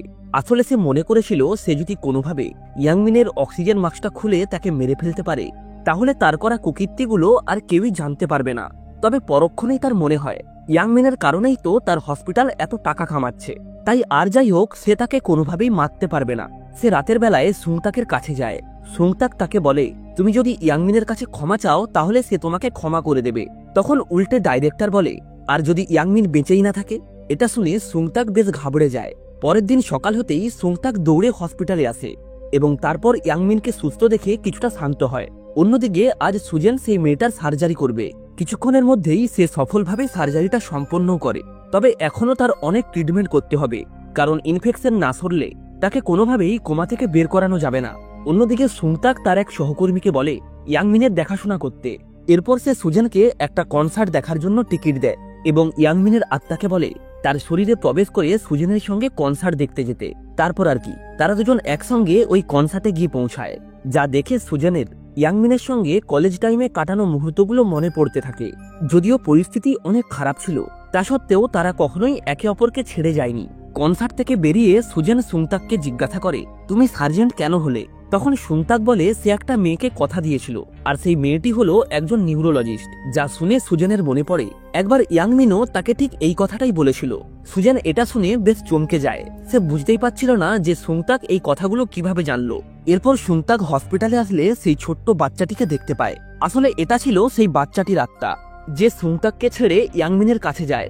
যে নার্স ওই বাচ্চাটার ট্রিটমেন্ট করত, সে লক্ষ্য করে বাচ্চাটির দেহ মেঝেতে অচেতন অবস্থায় পড়ে আছে। সুংতাকও এটা দেখা মাত্রই দ্রুত দৌড়ে আসে। তবে অদ্ভুতভাবেই নার্স ইয়াংমিনের আত্মাকে জিজ্ঞাসা করে, আপনি কি এখানে রয়েছেন? এটা শুনে সুংতাক এবং ইয়াংমিন দুজনেই চমকে যায়, কারণ তারা কখনো ভাবতেই পারেনি যে ওই নার্স আগে থেকেই তাদের আত্মা চেঞ্জ করার ব্যাপারটা জানতো। যদিও ওই নার্স ইয়াংমিনের আত্মাকে দেখতে পাচ্ছিল না, তবে সে এটা ভালোভাবেই জানতো একমাত্র ইয়াংমিনই অপারেশনের আগে তার হাতটাকে এমন অদ্ভুতভাবে ওয়ার্ম আপ করত। তারা বাচ্চাটির রিপোর্ট থেকে বুঝতে পারে আর্টিফিশিয়াল বলের অবস্থান পরিবর্তনের জন্য তাদেরকে আবারও একবার সার্জারি করতে হবে। তবে সুংতাক যেহেতু একজন ইন্টার্ন ডাক্তার, তাই কোনোভাবেই তাকে এই সার্জারিটা করার অনুমতি দেওয়া হয় না। সে বাকি প্রফেসরদের কাছে এই সার্জারিটা করার অনুরোধ করলে তারাও সার্জারিটা করতে রাজি হয় না। এমনকি হসপিটাল কর্তৃপক্ষ অন্যান্য সার্জারি থেকেও সুংতাকের নাম সরিয়ে দেয়। আসলে এই সবকিছুই হসপিটালের ডাইরেক্টরের নির্দেশেই হচ্ছিল। সুংতাক যখন এগুলি জানতে পারে তখন সে অনেক রেগে যায়, তবে তা সত্ত্বেও তার কিছু করার ছিল না। ইয়াংমিন বলে, আমি একটা চ্যারিটি ফান্ড দেখাশোনা করতাম, যেগুলি শুধুমাত্র এই সমস্ত স্পেশাল সার্জারির জন্যই খরচ করা হতো, আর এই বাচ্চাটিও ওই ফান্ডেরই অন্তর্ভুক্ত। অন্যদিকে ডিপার্টমেন্টের হেড ডাইরেক্টর হানকে বলে, দ্রুত বাচ্চাটির অপারেশন না করলে তাকে বাঁচানো যাবে না। তবে ডাইরেক্টর হান বাচ্চাটার কথা না ভেবেই ইয়াংমিনের থেকে বদলা নেওয়ার জন্য ইয়াংমিন যেসব রোগীর চিকিৎসা করেছিল তাদের ট্রিটমেন্ট বন্ধ করে দিতে বলে এবং ইয়াংমিনের ফান্ড থেকে সমস্ত টাকা নিজের ফান্ডে ট্রান্সফার করে নেয়। ডাইরেক্টরের এই সমস্ত কথা শুনে ডিপার্টমেন্টের হেড বেশ স্তম্ভিত হয়ে যায়। ডাইরেক্টর যে টাকার জন্য এতটা নিচে নামতে পারে সেটা সে কখনো কল্পনাও করেনি। অন্যদিকে সেই বাচ্চাটি তার মাকে জড়িয়ে ধরতে যায়, তবে সে আত্মা হওয়ায় সেটা করতে পারে না। এরপর সে তার শরীরটাকে বিছানায় শুয়ে থাকতে দেখে কান্নায় ভেঙে পড়ে। তার কান্নার এই দৃশ্যটা সুংতাক সহ্য করতে পারে না, তাই সে বাকি ডাক্তারদের সঙ্গে কথা বলে ডাইরেক্টরকে বোকা বানানোর জন্য একটা প্ল্যান তৈরি করে। হসপিটালের সমস্ত ডাক্তাররা হঠাৎ করেই নিজেদের ডিউটির শিডিউল বদলে ফেলে, যার ফলে যেদিন বাচ্চাটার সার্জারি হওয়ার ডেট ছিল সেই দিন শুধুমাত্র সুংতাকেরই শিডিউল ফাঁকা ছিল। এই কারণেই ডাইরেক্টর বাধ্য হয়ে মেন সার্জেন্টকে অ্যাসিস্ট করার জন্য সুংতাককে অ্যালাউ করে। তবে অদ্ভুতভাবেই অপারেশনের সময় সুংতাকের হাত কাঁপতে শুরু করে। আসলে ইয়াংমিনের আত্মা কোনোভাবেই সুংতাকের শরীরে স্টেবল হতে পারছিল না। এই সময় ইয়াংমিনের মনে পড়ে সে বাচ্চাটিকে কথা দিয়েছিল, যাই হয়ে যাক না কেন সে তাকে সুস্থ করেই ছাড়বে। এরপর সে একটা বুক ভরা কনফিডেন্স নিয়ে পুনরায় সার্জারিটা শুরু করে এবং অনেক প্রচেষ্টার পর শেষমেশ অপারেশনটা সাকসেসফুল হয়। অপারেশন শেষ হলে ইয়াংমিন আঙ্কেল ডেনকে জিজ্ঞাসা করে আজ সুংতাকের শরীরে ঢোকার সময় তার এতটা অসুবিধা হচ্ছিল কেন। তবে আঙ্কেল ডেন্টের কাছেও তার এই প্রশ্নের কোনো উত্তর ছিল না। অন্যদিকে সুংতাকেরও আজ সার্জারিতে যা যা ঘটেছে সবকিছুই মনে ছিল, তবে আগে যখন ইয়াংমিন তার শরীরে ঢুকত তখন তার কোনো কথাই মনে থাকতো না। এদিকে বাচ্চাটির সফল সার্জারি করার জন্য তার আত্মা ইয়াংমিনকে ধন্যবাদ জানায় এবং আনন্দের সাথে জড়িয়ে ধরে। এরপর তাদের চোখের সামনেই ওই বাচ্চাটির আত্মা ধীরে ধীরে বাতাসের সঙ্গে মিলিয়ে যায়। এটা দেখে তারা দৌড়ে কেবিনে আসলে লক্ষ্য করে বাচ্চাটির জ্ঞান ফিরেছে, তবে সে এখন শুধুমাত্র সুংতাককেই দেখতে পাচ্ছিল। এই কারণে সুংতাক ইয়াংমিনকে নিয়ে উপহাস্য করে, যেটা দেখে ইয়াংমিন অনেক দুঃখ পায়। এরপর সে পুনরায় তার কেবিনে ফিরে আসে। সে লক্ষ্য করে সুজেন তার বডিটার পাশে শুয়ে রয়েছে, যা দেখে ইয়াংমিন কান্নায় ভেঙে পড়ে। সে বলে আমার জন্য সবাই কষ্ট পাচ্ছে। এমনকি সে চিৎকার করে নিজের শরীরটাকেও জেগে উঠতে বলে, কারণ তার জন্যই তো আজ এতগুলো মানুষ নিশ্চিন্তে বাঁচতে পারছে না। ইয়াংমিনের এই সমস্ত কথা যখন সুংতাক কেবিনের বাইরে থেকে শুনতে পায়, তখন তার ইয়াংমিনের জন্য অনেক খারাপ লাগে। পরের দিন সুজেনের ভাই হসপিটালে আসে তার সঙ্গে দেখা করতে। এখানে ইয়াংমিন জানতে পারে আসলে সুজেনের ভাই জোর করে সুজেনকে আমেরিকা যেতে বাধ্য করেছিল। এমনকি সে ওই সময় তার ভাড়া করা গুন্ডা দিয়ে ইয়াংমিনকে ভয় দেখিয়েছিল। তারা বলে তোর হাতের এমন অবস্থা করব যে চাইলেও আর কোনোদিনই সার্জারি ব্লেডটা হাতেও ধরতে পারবি না। সুজেনের ভাই আজ এখানে এসেছে সুজেনের ভাগের সমস্ত সম্পত্তি জোর করে নিজের নামে লিখিয়ে নেওয়ার জন্য। তবে সুজেন এটাতে রাজি হয় না। ইয়াংমিনের এইসব দেখে অনেক রাগ হলেও তার কিছুই করার ছিল না। তবে ঠিক সেই মুহূর্তেই সুংতাক ওই কেবিনে আসলে ইয়াংমিন কোনো কিছু না ভেবেই তার শরীরে প্রবেশ করে এবং সুজেনের ভাইকে সজোরে একটা ঘুষি মারে। এর সাথে সাথেই সেখানে ডাইরেক্টর চলে আসে। সুজেনের ভাই কিছু একটা প্ল্যান করার জন্য ডাইরেক্টরের সাথে অন্য একটা রুমে যায়। আসলে সে ইয়াংমিনকে হত্যা করার প্ল্যান করতে চাইছিল, তবে ডাইরেক্টর কোনোভাবেই এটাতে রাজি হয় না। তখন সুজেনের ভাই তাকে ধমক দিয়ে বলে সে যদি এই ব্যাপারে তাকে সাহায্য না করে তাহলে সে ইয়াংমিন এবং তার বাবার হত্যার পেছনেও যে ডাইরেক্টরের হাত রয়েছে সেটা সবাইকে জানিয়ে দেবে। তার মুখ থেকে এই সমস্ত কথা শুনে ডাইরেক্টর বেশ ঘাবড়ে যায়। এদিকে অনেক চিন্তা ভাবনা করার পর শেষমেশ আঙ্কেল টেন্ট বুঝতে পারে আসলে সেদিন কি কারণে ইয়াংমিনের আত্মার সুংতাকের শরীরে প্রবেশ করতে সমস্যা হচ্ছিল। সে বলে কোমায় থাকা ইয়াংমিনের শরীরের অবস্থার আগের থেকে অনেকটাই উন্নতি হয়েছে, তাই ইয়াংমিনের আত্মা নিজের শরীরে প্রবেশ করার চেষ্টা করছিল, যে কারণে সেই সময় ওই সমস্যাটা তৈরি হয়েছিল। এদিকে সুংতাক উপলব্ধি করে ডাক্তার হয়েও সে যদি একজন রোগীর সঠিক চিকিৎসা না করতে পারে তাহলে তার জীবনের কোনো মূল্য নেই। এই কারণেই সে আবারও পড়াশুনো শুরু করে। অন্যদিকে ডাইরেক্টর তেইহুনের সঙ্গে দেখা করে ইয়াংমিনকে মেরে ফেলার আদেশ দেয়। এই সময় দেখা যায় সুংতাক সুজেনের কাছে এসে তাকে ইয়াংমিনের আত্মা সম্পর্কে সবকিছু বুঝিয়ে বলে। ইয়াংমিন এটা শোনা মাত্রই চিৎকার করে সুংতাককে চুপ করতে বলে। সে বলে তুমি যদি এখনই চুপ না করো তাহলে আমাকে বাধ্য হয়ে তোমার শরীরে প্রবেশ করতে হবে। যার ফলে সুংতাক বাধ্য হয়েই চুপচাপ কেবিন থেকে বেরিয়ে যায়।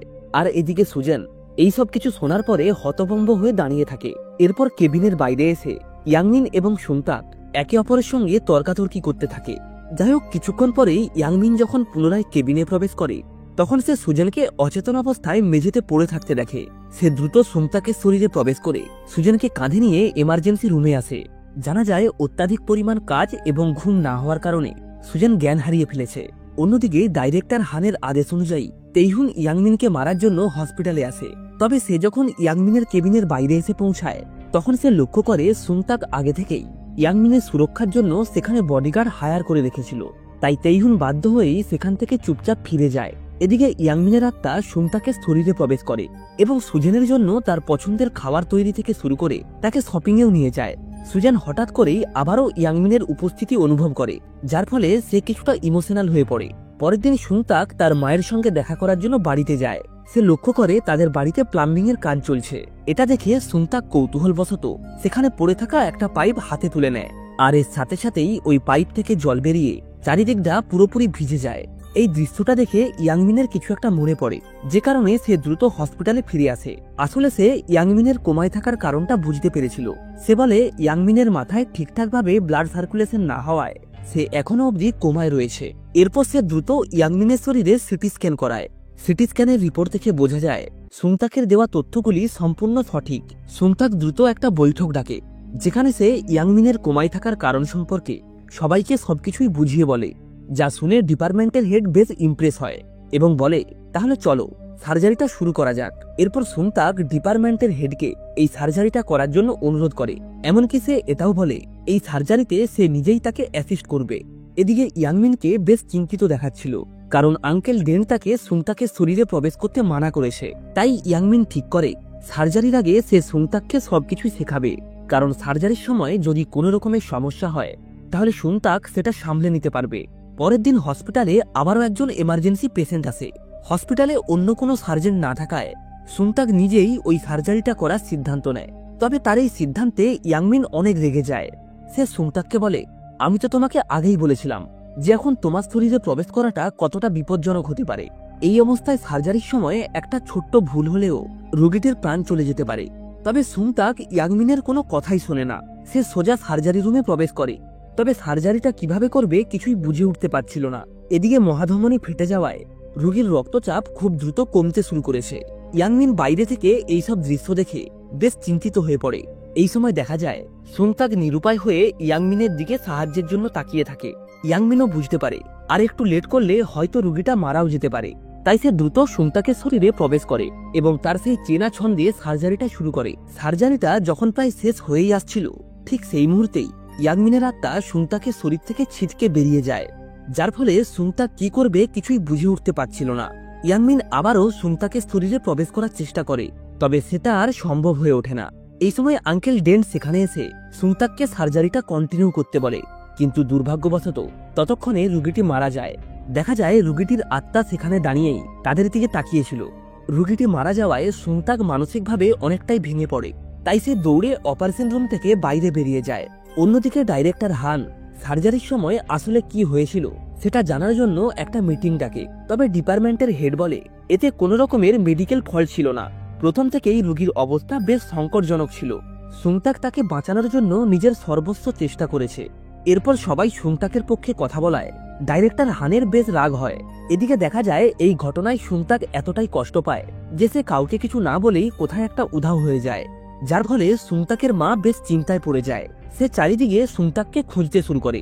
অন্যদিকে ডাইরেক্টর সুজেনের ভাই এবং তেইহুনের সঙ্গে মিলে ইয়াংমিনকে মারার প্ল্যান করে। সে তেইহুনকে বলে এখন সুংতাক হসপিটালে নেই, তাই ইয়াংমিনের সার্জারি তুমিই করবে, তবে তাকে সার্জারি রুমে নিয়ে যাওয়ার আগেই তোমাকে মেরে ফেলতে হবে, তাহলে এই ব্যাপারে কেউ আর সন্দেহ করবে না। তাদের এই সমস্ত কথা ইয়াংমিনের আত্মা সেখানেই দাঁড়িয়ে শুনছিল। অন্যদিকে দেখা যায় সুংতাকের মা তাকে কোনোভাবে বাড়িতে ফিরিয়ে আনে। হসপিটালের নার্স সুংতাকের বাড়িতে যায় তার সঙ্গে দেখা করার জন্য, তবে ততক্ষণে সুংতাক জব থেকে রিজাইন করার সিদ্ধান্ত নিয়ে নেয়। সে ওই নার্সকে বলে রিজাইন লেটারটা অফিসে জমা করে দিতে। এদিকে দেখা যায় ইয়াংমিন কোনোভাবেই হার মানতে রাজি নয়। সে চায় সুংতাক পুনরায় হসপিটালে ফিরে আসুক, এমনকি সে এই ব্যাপারে আঙ্কেল ডেন্টের কাছেও সাহায্য চায়। ইয়াংমিন তাকে বলে আমি জানি আমি যখন ইন্টার্ন ছিলাম তখন আপনি আমার শরীরে ঢুকে আমার জীবনের প্রথম সার্জারিটাতে হেল্প করেছিলেন, তাই এখন আপনিই পারেন সুংতাককে পুনরায় ফিরিয়ে আনতে। সুংতাক যেহেতু জব থেকে রিজাইন করে দিয়েছে, তাই সে তার মায়ের সঙ্গে একটা লং ট্যুরে যাওয়ার প্ল্যান করে। অন্যদিকে একজন নার্স সুজেনকে ফোন করে বলে প্রফেসরের কেবিনে তাড়াতাড়ি আসতে। সুজেন কেবিনে গিয়ে লক্ষ্য করে কেউ একজন ইয়াংমিনের বেডটাকে নিচু করে দিয়েছে, যার কারণে ইয়াংমিনের শরীরে জল ঢুকে তার নিউমোনিয়া হয়ে যায়। সুজেন তখনকার মতো কোনো রকমে ব্যাপারটাকে সামলে নেয়। ওই হসপিটালেরই একজন সহকর্মী এই ব্যাপারটা সুংতাককে জানায়। সুংতাক এটা শোনা মাত্রই তার ফ্লাইটটাকে ক্যান্সেল করে পুনরায় হসপিটালে ফিরে আসে। তবে হসপিটালে এসে সে জানতে পারে তাকে ফিরিয়ে আনার জন্য ইয়াংমিন ইচ্ছে করেই এই চালটা চেলেছিল। সুংতাক যখন এটা জানতে পারে তখন তার অনেক রাগ হয়। সে বাড়ি ফিরে জানতে পারে ইয়াংমিনের সার্জারি অনিশ্চিত কালের জন্য স্থগিত করা হয়েছে। এটা জানার পরে সুংতাকের বেশ মন খারাপ হয়। তার মনে পড়ে ইয়াংমিন তার শরীরে ঢুকে কত মানুষের প্রাণ বাঁচিয়েছে, আর আজ যদি তার মতন একজন প্রতিভাবান ডাক্তার মারা যায় তাহলে অনেক রোগীরই প্রাণ বাঁচানো সম্ভব হবে না। পরের দিন সুংতাককে তার সহকর্মী জানায় ইয়াংমিনকে অন্য একটা হসপিটালে ট্রান্সফার করা হচ্ছে। সুংতাক এটা শোনার পরে যখন হসপিটালে যেতেই যাবে ঠিক তখনই তার পাশে একটা ছেলে জ্ঞান হারিয়ে মাটিতে পড়ে যায়। এই সময় আঙ্কেল ডেন্টের আত্মা সেখানে উপস্থিত এক ব্যক্তির শরীরে প্রবেশ করে প্রাথমিক চিকিৎসার জন্য কিছু মেডিসিন আনতে যায়। এরপর সে হেডের শরীরে ঢুকে প্রাথমিক চিকিৎসা করে কোনো রকমে বাচ্চাটাকে বাঁচিয়ে নেয়। আসলে আঙ্কেল ডেন্ট তার সময়ে একজন নামকরা ডাক্তার ছিলেন। এরপর সুংতাক হসপিটালে গিয়ে সুজেনকে ইয়াংমিনকে নিয়ে যাওয়া থেকে থামিয়ে দেয়। সে বলে সবকিছু শেষ না হওয়া পর্যন্ত সে ইয়াংমিনের জন্য লড়াই করবে। এরপর সে ইয়াংমিনের আত্মার কাছ থেকে ধীরে ধীরে সার্জারির লেসন নেওয়া শুরু করে, যার প্রথম স্টেপ ছিল মেডিকেল সরঞ্জাম দিয়ে সেলাই শেখা। সে বালিশের ওপর সেলাই শেখার প্র্যাকটিস করে। দ্বিতীয় স্টেপ ছিল রোগীর মুখ থেকে বডির ভেতরে পাইপ ঢোকানো। তবে সুংতাক যেভাবে প্র্যাকটিস করছিল তা দেখে ইয়াংমিন বলে এমন ভাবে সার্জারি করলে রোগী এমনিই মারা যাবে। তবে তা সত্ত্বেও সুংতাক হার মানে না। সে তার হাতের ব্যালেন্স ঠিক করার জন্য দুপুরে খাওয়ার সময় প্রতিটা ভাতের দানা একটা একটা করে তুলে খাচ্ছিল। এরপর সে বেলুন নিয়ে শরীরের নালি সেলাই করার অভ্যাস করে। শুরুতে সে কোনো কিছুই পেরে উঠছিল না, যার কারণে ইয়াংমিনের অনেক রাগ হয়। তবে ধীরে ধীরে নিজের জেদ ও দক্ষতায় সে সবকিছুই শিখে যায়। এরপর একদিন রাস্তায় অ্যাক্সিডেন্টের কারণে অনেক রোগী হসপিটালে আসে। সুংতাক এই প্রথমবারের মতো ইয়াংমিনের কোনো সাহায্য না নিয়েই নিয়েই ওই রুগীগুলির চিকিৎসা করে। তবে এই সময়ে একজন রুগীর হার্টবিট বন্ধ হয়ে যায়। ডাক্তাররা অনেক চেষ্টা করার পরেও তাকে বাঁচাতে পারে না। তখন সেখানে ওই রুগীর আত্মাকে দেখা যায়। সে ধীরে ধীরে বাতাসের সঙ্গে মিলিয়ে যাচ্ছিল, যা দেখে ইয়াংমিন সুংতাককে আরো জোর লাগাতে বলে। ফলে সুংতাক টেবিলের উপরে উঠে রুগীর বুকের উপরে জোরে জোরে প্রেস করতে থাকে। এভাবেই বেশ কিছুক্ষণ প্রচেষ্টার পর অবশেষে রুগীটির হার্টবিট ফিরে আসে, যা দেখে সুংতাক একটা স্বস্তির নিঃশ্বাস ফেলে। আর এর সাথে সাথেই সেখানে দাঁড়িয়ে থাকা ওই ব্যক্তির আত্মা ধীরে ধীরে বাতাসের সঙ্গে মিলিয়ে যায়। দেখা যায় এই সময় সুজেন সেখানে দাঁড়িয়ে এই পুরো দৃশ্যটা দেখছিল। তবে তার হঠাৎ করেই মনে পড়ে তেইহুন বলেছিল মাঝে মধ্যেই ইয়াংমিনের আত্মা সুংতাকের শরীরে প্রবেশ করে। তাছাড়া সে নিজেও সেখানে ইয়াংমিনের উপস্থিতি অনুভব করছিল। তাই সে এই ব্যাপারটার সত্যতা যাচাই করার জন্য একটা প্ল্যান তৈরি করে। অর্থাৎ সে একজন নার্সকে দিয়ে সুংতাককে ডিনারের জন্য ইনভাইট করে এবং তারপর সে সুংতাকের জন্য এমন একটা খাবার অর্ডার করে যেটা সে মোটেই পছন্দ করত না। কিন্তু অদ্ভুতভাবেই দেখা যায় সুংতাক তার সেই অপছন্দের খাবারটাকেও আনন্দের সহিত খেতে শুরু করে, যেটা দেখে সুজেনের আর বুঝতে বাকি থাকে না সেটা হলো ইয়াংমিনের আত্মা। দেখা যায় এটা জানার পর সুজেন অনেক খুশি হয়। সে ইয়াংমিনের আত্মাকে বলে এবার থেকে প্রতিদিনই সে তাকে ডিনারের জন্য ইনভাইট করবে। এরপর ডিনার শেষ করে তারা যখন একে অপরের পাশাপাশি রাস্তা দিয়ে হেঁটে যাচ্ছিল, তখনই ডাইরেক্টর হান তাদেরকে দেখে ফেলে। আসলে সে বেশ কিছুদিন ধরেই সুংতাক এবং সুজেনের উপর নজর রাখছিল। সে তাদেরকে এমন পাশাপাশি হাঁটতে দেখে মনে করে তারা হয়তো একে অপরকে ডেট করছে। ডাইরেক্টর নিজেও যেহেতু সুজেনকে পছন্দ করে, তাই তার এই দৃশ্যটা দেখে অনেক জেলাস ফিল হয়। সে রেগে গিয়ে তার ভাই সুংতাককে মারার জন্য কিছু গুন্ডা পাঠায়। ওই গুন্ডারা সুংতাককে পেছন থেকে আঘাত করলে ইয়াংমিনের আত্মা তার শরীর থেকে ছিটকে বেরিয়ে যায়। সুজেন লক্ষ্য করে সুংতাক জ্ঞান হারিয়ে ফেলেছে। আর একই সাথেই দেখা যায় তার ঠিক পাশেই ইয়াংমিনের আত্মা দুর্বল অবস্থায় পড়ে আছে এবং সে ধীরে ধীরে বাতাসের সঙ্গে মিলিয়ে যাচ্ছে। এই সময় হঠাৎ করেই সুজেন ইয়াংমিনের নাম ধরে ডাকে। সাথে সাথেই ইয়াংমিনও বুঝতে পারে তার আত্মা যে সুংতাকের শরীরে ভর করে। এই ব্যাপারটা সুজেন অনেক আগেই জেনে গিয়েছিল। তো যাই হোক, এরপর সুজেন দ্রুত সেখানে অ্যাম্বুলেন্স ডাকে। দেখা যায় ওই অ্যাম্বুলেন্সের সঙ্গে আঙ্কেল ডেন্টের আত্মাও সেখানে আসে। সবাই যখন সুংতাককে নিয়ে গিয়ে অ্যাম্বুলেন্সে তোলে, তখনই আঙ্কেল ডেন্টের নজর পড়ে রাস্তায় পড়ে থাকা ইয়াংমিনের উপর। তার শরীরের অধিকাংশটাই বাতাসের সঙ্গে মিলিয়ে গিয়েছে। এটা দেখা মাত্রই আঙ্কেল ডেন্ট দ্রুত তাদেরই এক কর্মীর শরীরে প্রবেশ করে সুংতাকের শরীরটাকে তুলে এনে ইয়াংমিনের আত্মার উপরে রাখে, যার কারণে কোনো রকমে ইয়াংমিনের আত্মা এই যাত্রায় বেঁচে যায় এবং একই সাথেই সুংতাকেরও জ্ঞান ফিরে আসে।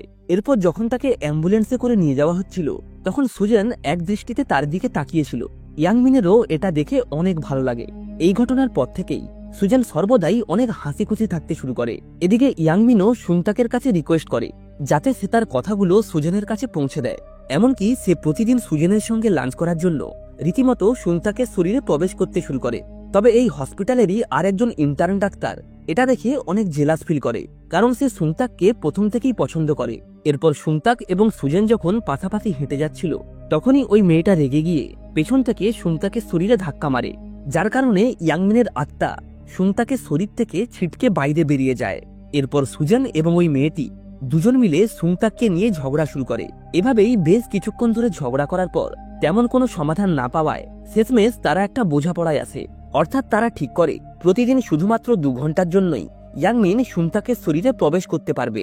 আর শুধুমাত্র এই সময়টুকুই সুজেন সুংতাক অর্থাৎ ইয়াংমিনের আত্মাকে ভালোবাসতে পারবে। তো যাই হোক, এরপর থেকে তাদের জীবন বেশ ভালোই কাটছিল। তবে এর মধ্যেই সুজেন ইয়াংমিনের একটা রিপোর্ট দেখে জানতে পারে তার শরীরে শ্বেত রক্তকণিকার পরিমাণ অনেক বৃদ্ধি পেয়েছে।